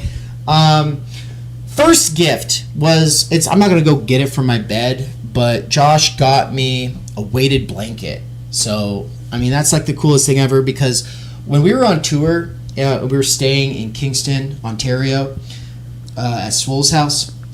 Swole just gave us his bed. I just had like this weighted blanket for the first time in my life. And I was like, I couldn't stop talking about it for the rest of tour. Like, even Nance, who wasn't there, ended up hearing about that blanket multiple times because I was just like, that's the best night of sleep I've ever had. Ever. And it's like, it actually felt like I must have been not sleeping good for my whole life up until I used the weighted blanket. And so I was thinking, maybe my unconscious thinks that I'll float away. And so it's like sitting there, it's like I can't properly sleep because what if I float away? Like I'm full of helium. And so thank you to Josh for the weighted blanket. He said he just wanted to give me a big hug. And so that was like, every present is like a big hug, but this one is like the most literal metaphor you'll ever get. Everyone, if you haven't tried a weighted blanket, you should try it out. Like, for real, sleep's important. Camera claw. Okay, so this one, I've got to come over here. I'm going to open this present right now. I already opened it before, so I obviously knew what was already in it, but this is the camera claw thing I'm talking about. So, like, the GoPro that I have goes on this, like, mount, and then I can clip this onto anything. So when we're in Europe, this is going to be amazing. I wish I'd had it for the US-Canada tour, because I get the sickest footage with this thing. I love to set up time lapses over places that we're at, because time lapse footage goes so well with music. So thank you to whoever got me this. I'm not actually sure if it was Dylan. It came in the same package as the stuff that Dylan got me. So if it's from Dylan, thank you. If it's from someone else, thank you. I know Amazon can like clump things together. And then this other thing that came in there. What is this? You might be wondering. This is like screws just fell out, a whole thing of screws. And then this is like a brace, like a wall brace that you can screw things into, right? Well, why? Why do I have that? Well, back to Dylan. What Dylan ended up getting me is something that I haven't had since I was living in Hawaii for a hot sec. And that is a green screen! A giant freaking green screen! Look at this thing! So like, I'm like holding it instead of pulling it down from above the whiteboard like I wanted to. Like in my ideal world, I would have pulled this down and there would have been a winter wonderland behind me and I would have been like, Merry Christmas, ho ho ho, or whatever.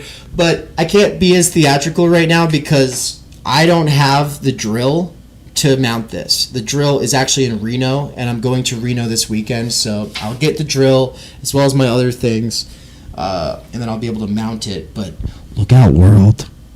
Look out, world. I've got a fucking green screen now, baby. Do I really need a green screen? No.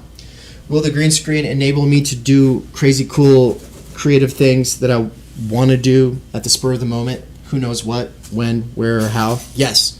Yes, it will. So that's exciting. So thank you to Dylan. That was awesome. And then finally, this camera that I'm looking into the eyes of right now is a DSLR. It's a Nikon. Thank you, Nance, for sending me that in the mail. I know you didn't send it as a Christmas present. You just wanted me to have this set up, but you made this setup possible by giving me that camera, so thank you. Yeah, man, I'm excited. After we spent however long we spent getting it set up and trying to work out the issues, I was just like, oh hell yeah, dude! It's a whole new world of possibilities. And I mean, there's definitely some sentimental value in there too. Like that camera, it's a good old trusty camera. It's a Nikon D300. I think I sold my first photos with that very camera.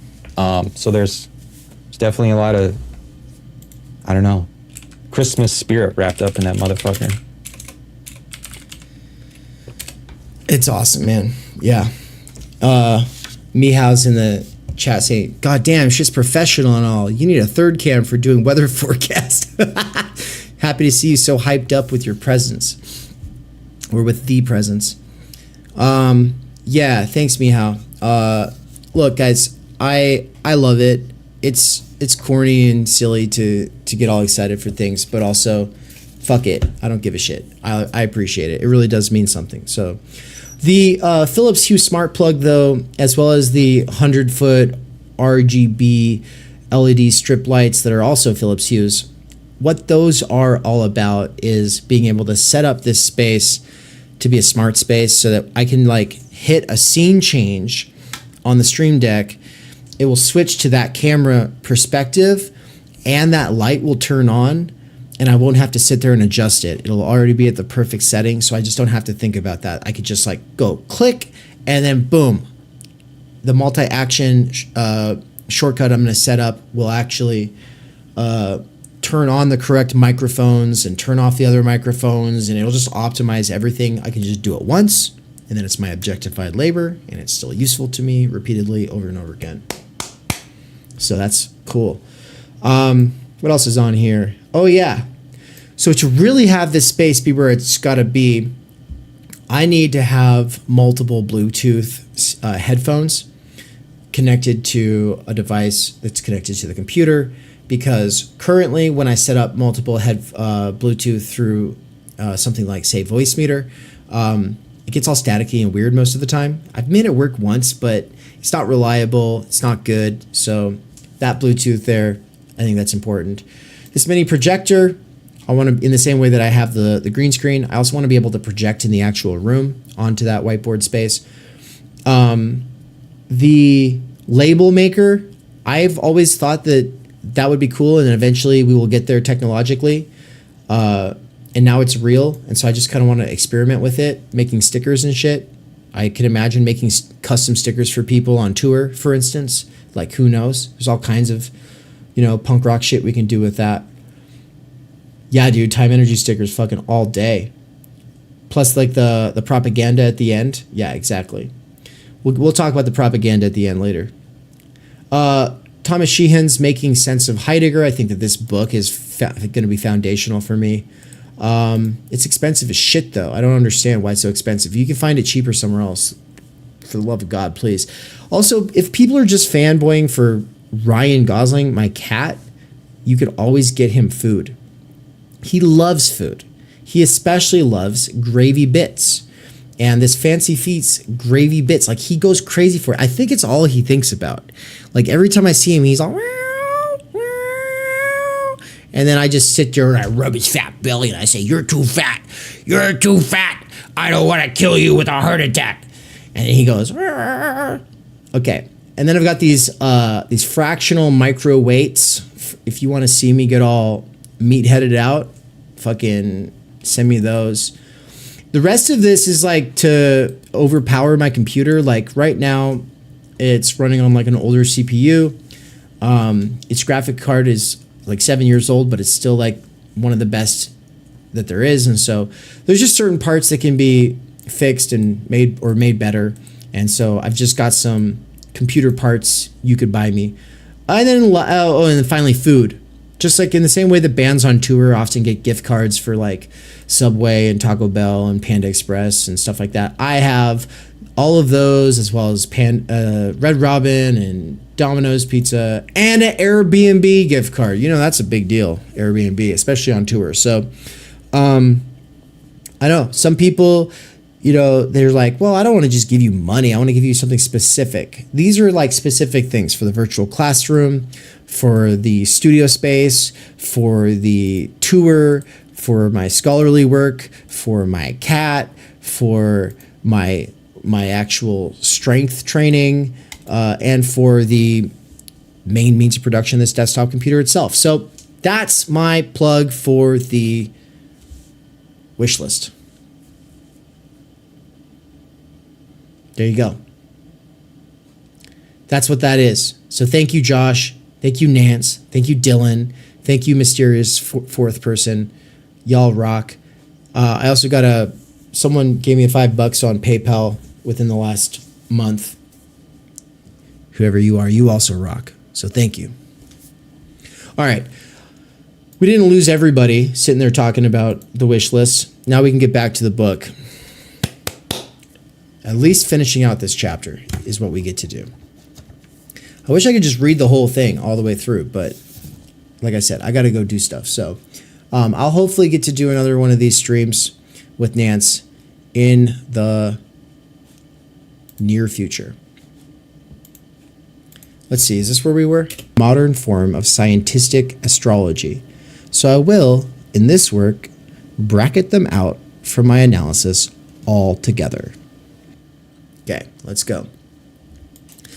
One thing time energy and its related concepts will clarify are the ways in which the standard institutional understanding of human nature is flawed. If we cannot get that right, then we have no hope of overcoming the crises or deadlocks of these exhausted times in which we live. Why so triggered? Exhaustion, impatience, and stress lead to frustration. This includes frustration as a mood or affect, but more importantly, to the literal frustration of your life's purpose. It is not just individuals or groups who are frustrated, but rather purposes and aims that get thwarted. We are under the assumption that in this free society, your life is what you make it. To some degree, this is true, but there is only so much one can do when working a regular week. Only certain kinds of activities are made room for, while higher purposes that require more time and energy.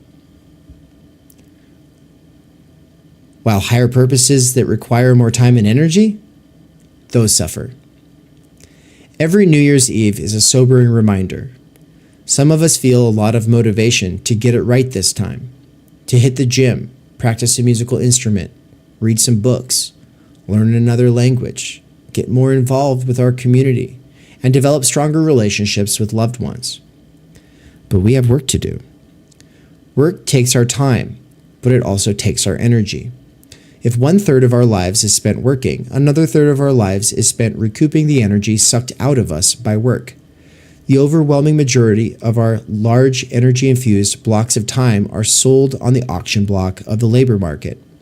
Eating and sleeping are really just recharging our work batteries, what also gets called labor power. Labor power is not the same as labor. Labor is effort expended, but labor power is potential labor made available to or put at the disposal of someone else's interests. Traditional grand narratives, communism and capitalism, won't help us here. Karl Marx, the father of communism, thought the worst thing was the commodification of labor power. More than most theorists before him, Marx was keen on the problems that stem from workers competing against one another for lower wages, while their employers always had an incentive to overwork and underpay as a way of gaining profit. What Marx did not see was how Stalinism later, in an attempt to decommodify labor power, still exploited time energy and reduced it to labor power. Not only did many in the USSR experience still having to work, in some cases they had to work more. When your country is at war with the rest of the capitalist countries, war communism goes on forever, so the communist state and its reigning bureaucracy has ample cause to indefinitely defer freeing up time energy for all.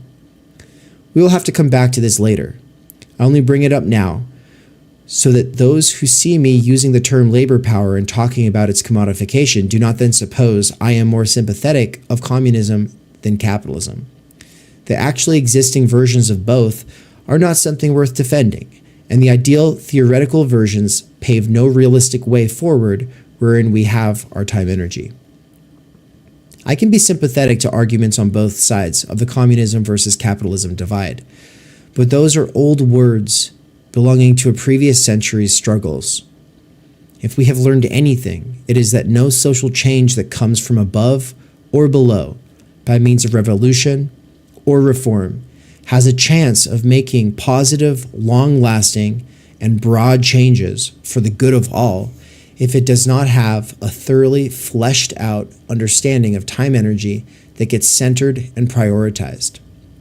For now, no existing political movement or ideology has a monopoly on solutions related to this.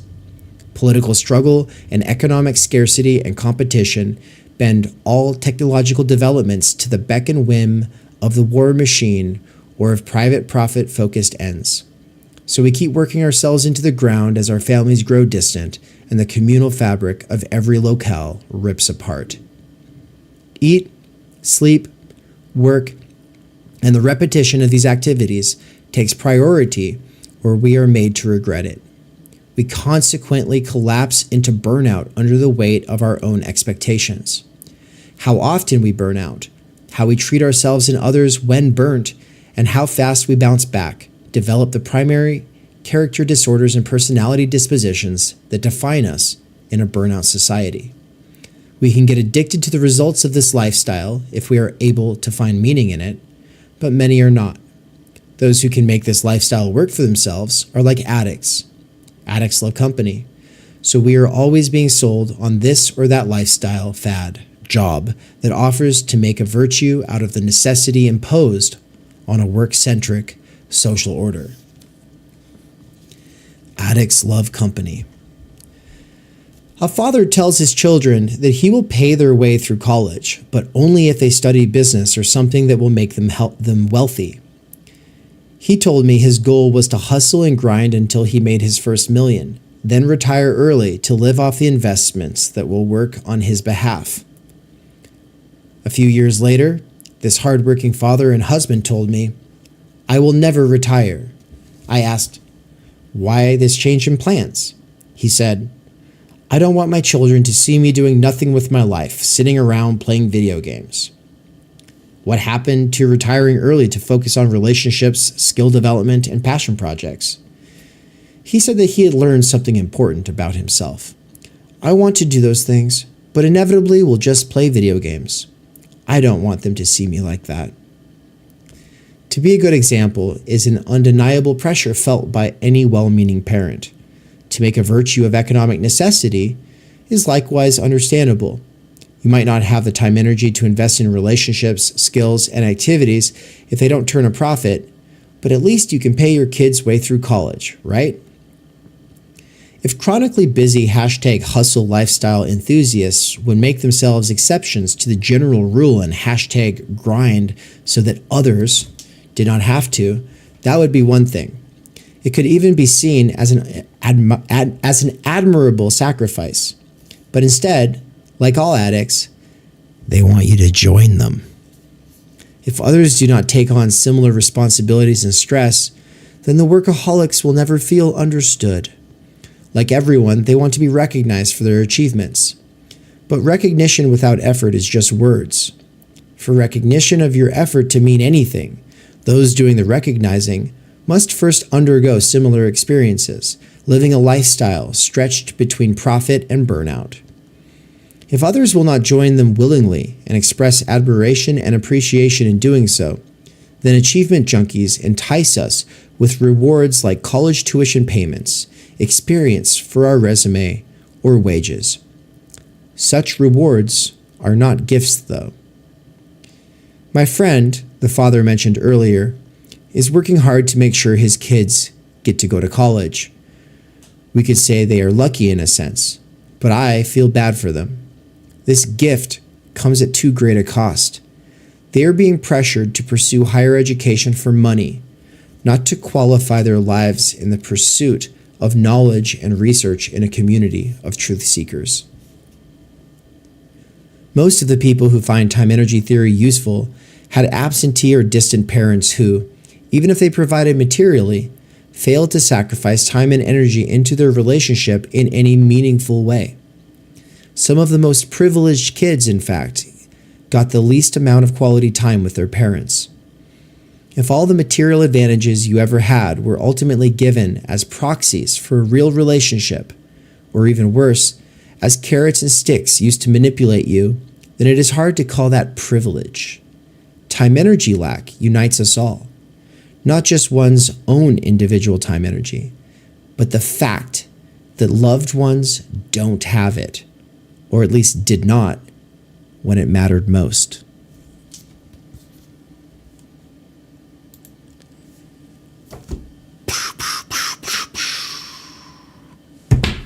That shit goes hard, dude.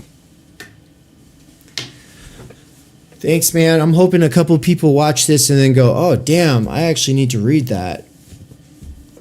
Yeah, you do.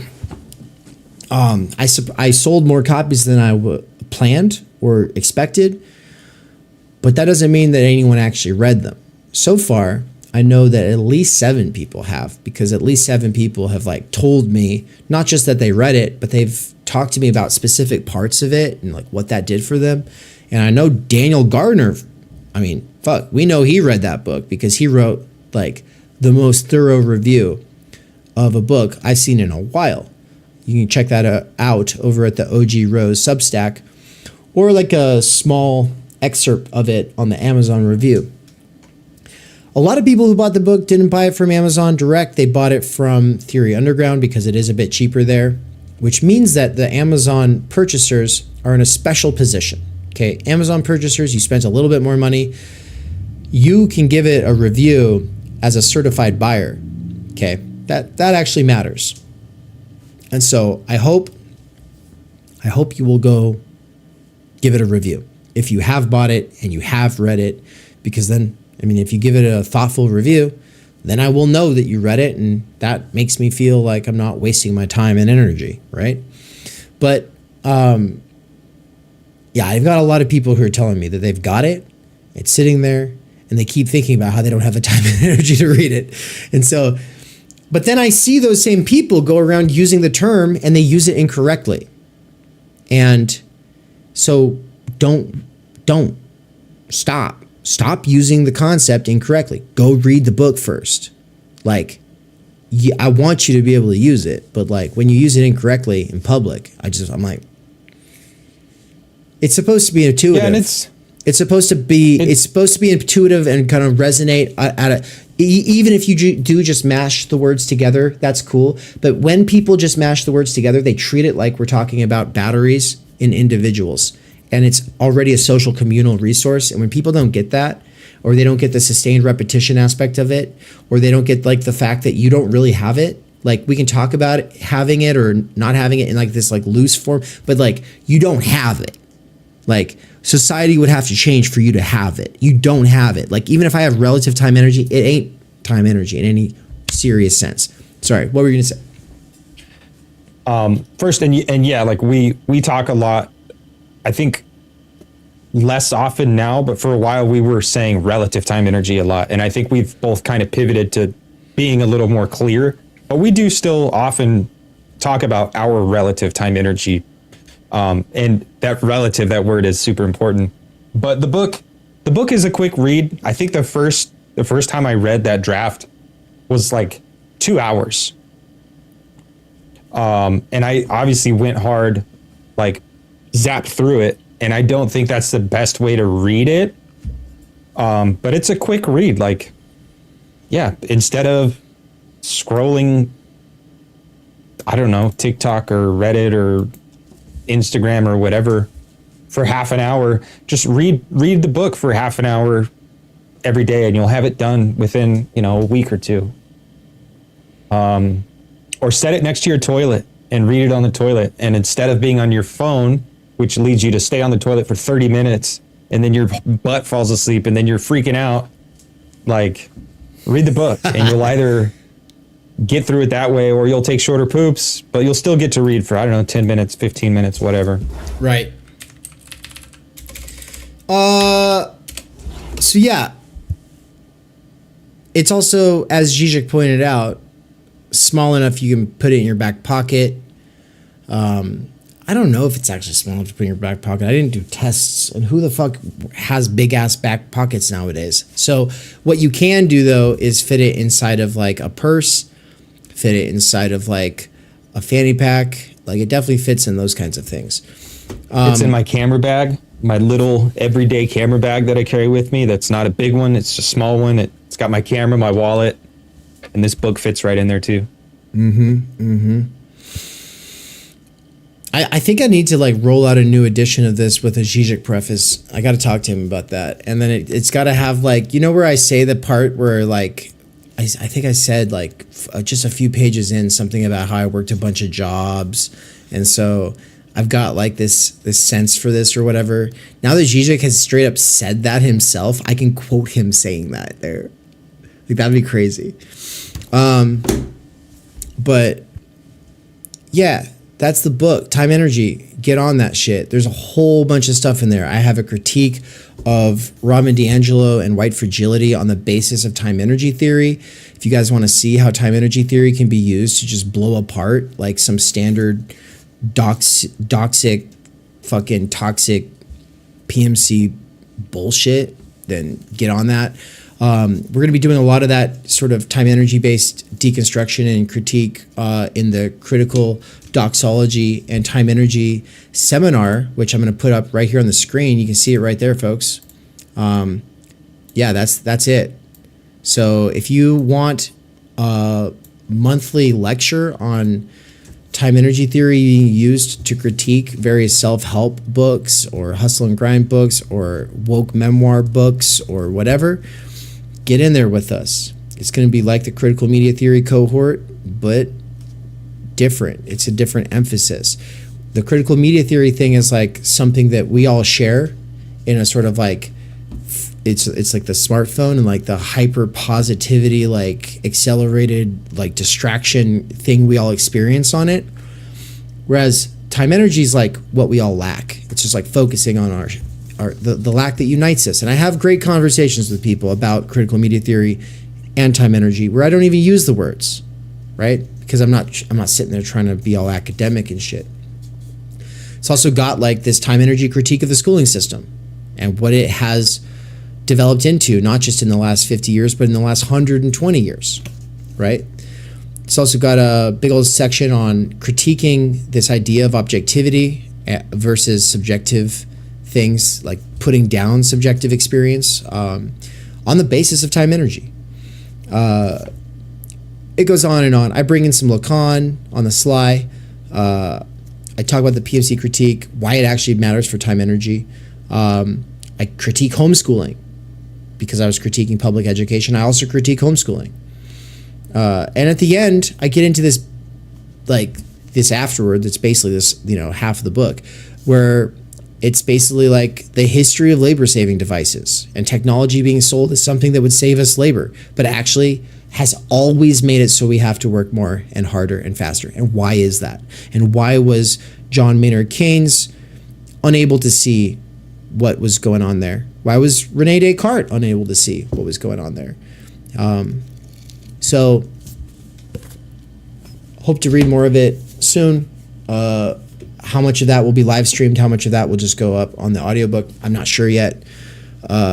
But everybody, I got to close out. I got to run. I got to get ready. My ride's almost here, and gonna go hit the Jiu Jitsu gym. So thank you so much.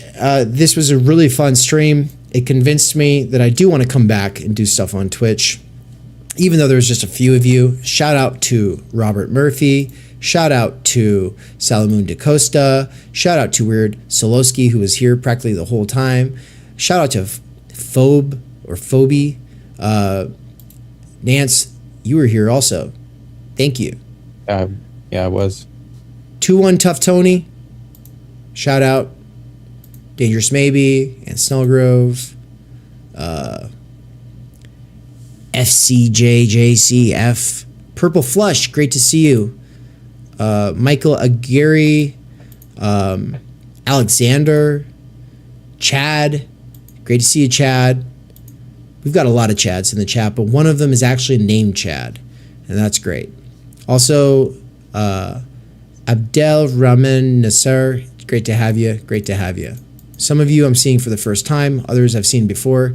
Santa Claus only dropped in to say ho, ho, ho. So I'm kind of feeling like maybe he's not really everywhere at once. I don't know, man. He's busy this time of year. He's got a lot going on. He's got to finalize logistics and shit. I don't blame him. Yeah, Noah said, keep jiu-jitsu gay. Dude, I'm going to keep it so fucking gay. You better believe it. I'm gonna get all up on some guys. All right, peace. Thinking is super uncool, and that's why you should do it. It's just like almost anything that's like cool anymore. Yeah, it just sucks. And I think that's like what the underground movement has always been about, is just like seeing what's in the mainstream, being like it ain't there, and kind of like cobbling something together, and yeah, it's a little mismatched, but that's like its beauty. We cannot do direct revolution, but the only way to lay the foundation for it is to do what you are doing to move the underground. It's a theoretically correct title. Welcome to Theory Underground, where workers with earbuds can find genuine liberation from necessity. Research at Theory Underground focuses on what is most important for understanding our current situation: theory of the subject, capital, time-energy theory, critical media theory, CMT, and the most essential critiques necessary for understanding why the theory, ideology, and common sense of influencers left to right misses the mark. We bring primary texts from leading lights of diverse fields to bear on topical issues and works popular in our current world. Theory Underground is a publishing house as well as lecture course and social media platform. You've been reading Underground Theory. Yes. And amazing book. I'm a publisher and an editor. I run a review of books. Literally, it's my living. This is the best edited collection I've ever read. Jesus Christ. Seriously. This is a little experiment in what I, David McCarricker, can pull off without relying on the academy or the algorithmic dictates of the attention economy. Usually a good edited collection has good essays, but you only want to read a few. Every essay makes me want to read the other essays because you have a vision. Everyone that you invited for a reason. You weren't some fake publicist. He's like, how's so-and-so's a new book? Have them on your show. No, you only talk to people because you've read shit by them, that you've thought about, that you think has value, even if you disagree. So I think that's what's amazing. I believe that I am, like so many others, pioneering a future in which educators can form learning webs that will make learning as a way of life enjoyable and emancipatory. However, before these tools become accessible, they have to be experimented with. That's why I built my own website and app using nothing more than my own saved wages, 5 patrons, and some small classes of students over the last year. Of course, I also have had my wife Anne's moral support and help with accounting so that I don't get in trouble with the IRS or whatever. In less than a year, Theory Underground has already put out 8 courses, 2 books, one, my book, Time Energy, and the other, Underground Theory, which has over 30 contributors, including works written by students at Theory Underground, some of my fellow travelers, and colleagues in the broader universe of Underground Theory. Beyond the books and courses, though, you will also find interviews, reading exegetical reaction sessions, and live weekly events for working class autodidacts, independent researchers, and renegade academics. These include a variety of clubs and cohorts that meet on a weekly or monthly basis. If you want to get involved, there are 4 main subscription levels. Think of it like a gym membership, but for your mind. The point is to make learning, practice, and theoretical comprehension a way of life. Support at this stage of the operation is more crucial than ever because my savings were used up over the last year of getting this established. If I can triple my subscribers in the next 2 months, I can quit my gig at Amazon and focus on this work full time.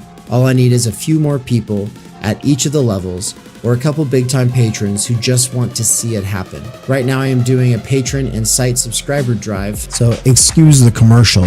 But if you end up really liking what goes on at this channel, consider signing up soon. If you cannot afford it, but want to get involved with some of the stuff behind the paywall, I have made a financial aid scholarship you can sign up for here in the description. Quick side note, some people ask about the profit motive. At this point, I have not actually made a return on any of my investment in terms of the amount of time energy that I put into things, the amount of savings I've actually put into things, the opportunity cost of the work that I'm doing as opposed to the other kinds of things that I could be doing for money. But more importantly, I don't actually make enough to pay for my cost of living. The goal is to make enough for my cost of living, and then once that is achieved, everything over that amount is going to go towards expanding the operation to the point where I can hire Michael Downs, aka Mikey of The Dangerous Maybe, to be a full-time researcher and part-time teacher at Theory Underground. Alright, so with that aside, I just want to say also, if you are a worker with earbuds, what's up? I see you. I work at Amazon part-time and everything I do is for my past self who used to work there full-time. Most workers with earbuds couldn't care less about theory, but I do believe a working class intellectual revolution could grow out of the underground theory scene. My hope is that what I have built here will contribute to making the scene something more than just a scene, and you into something more than just a scene kid.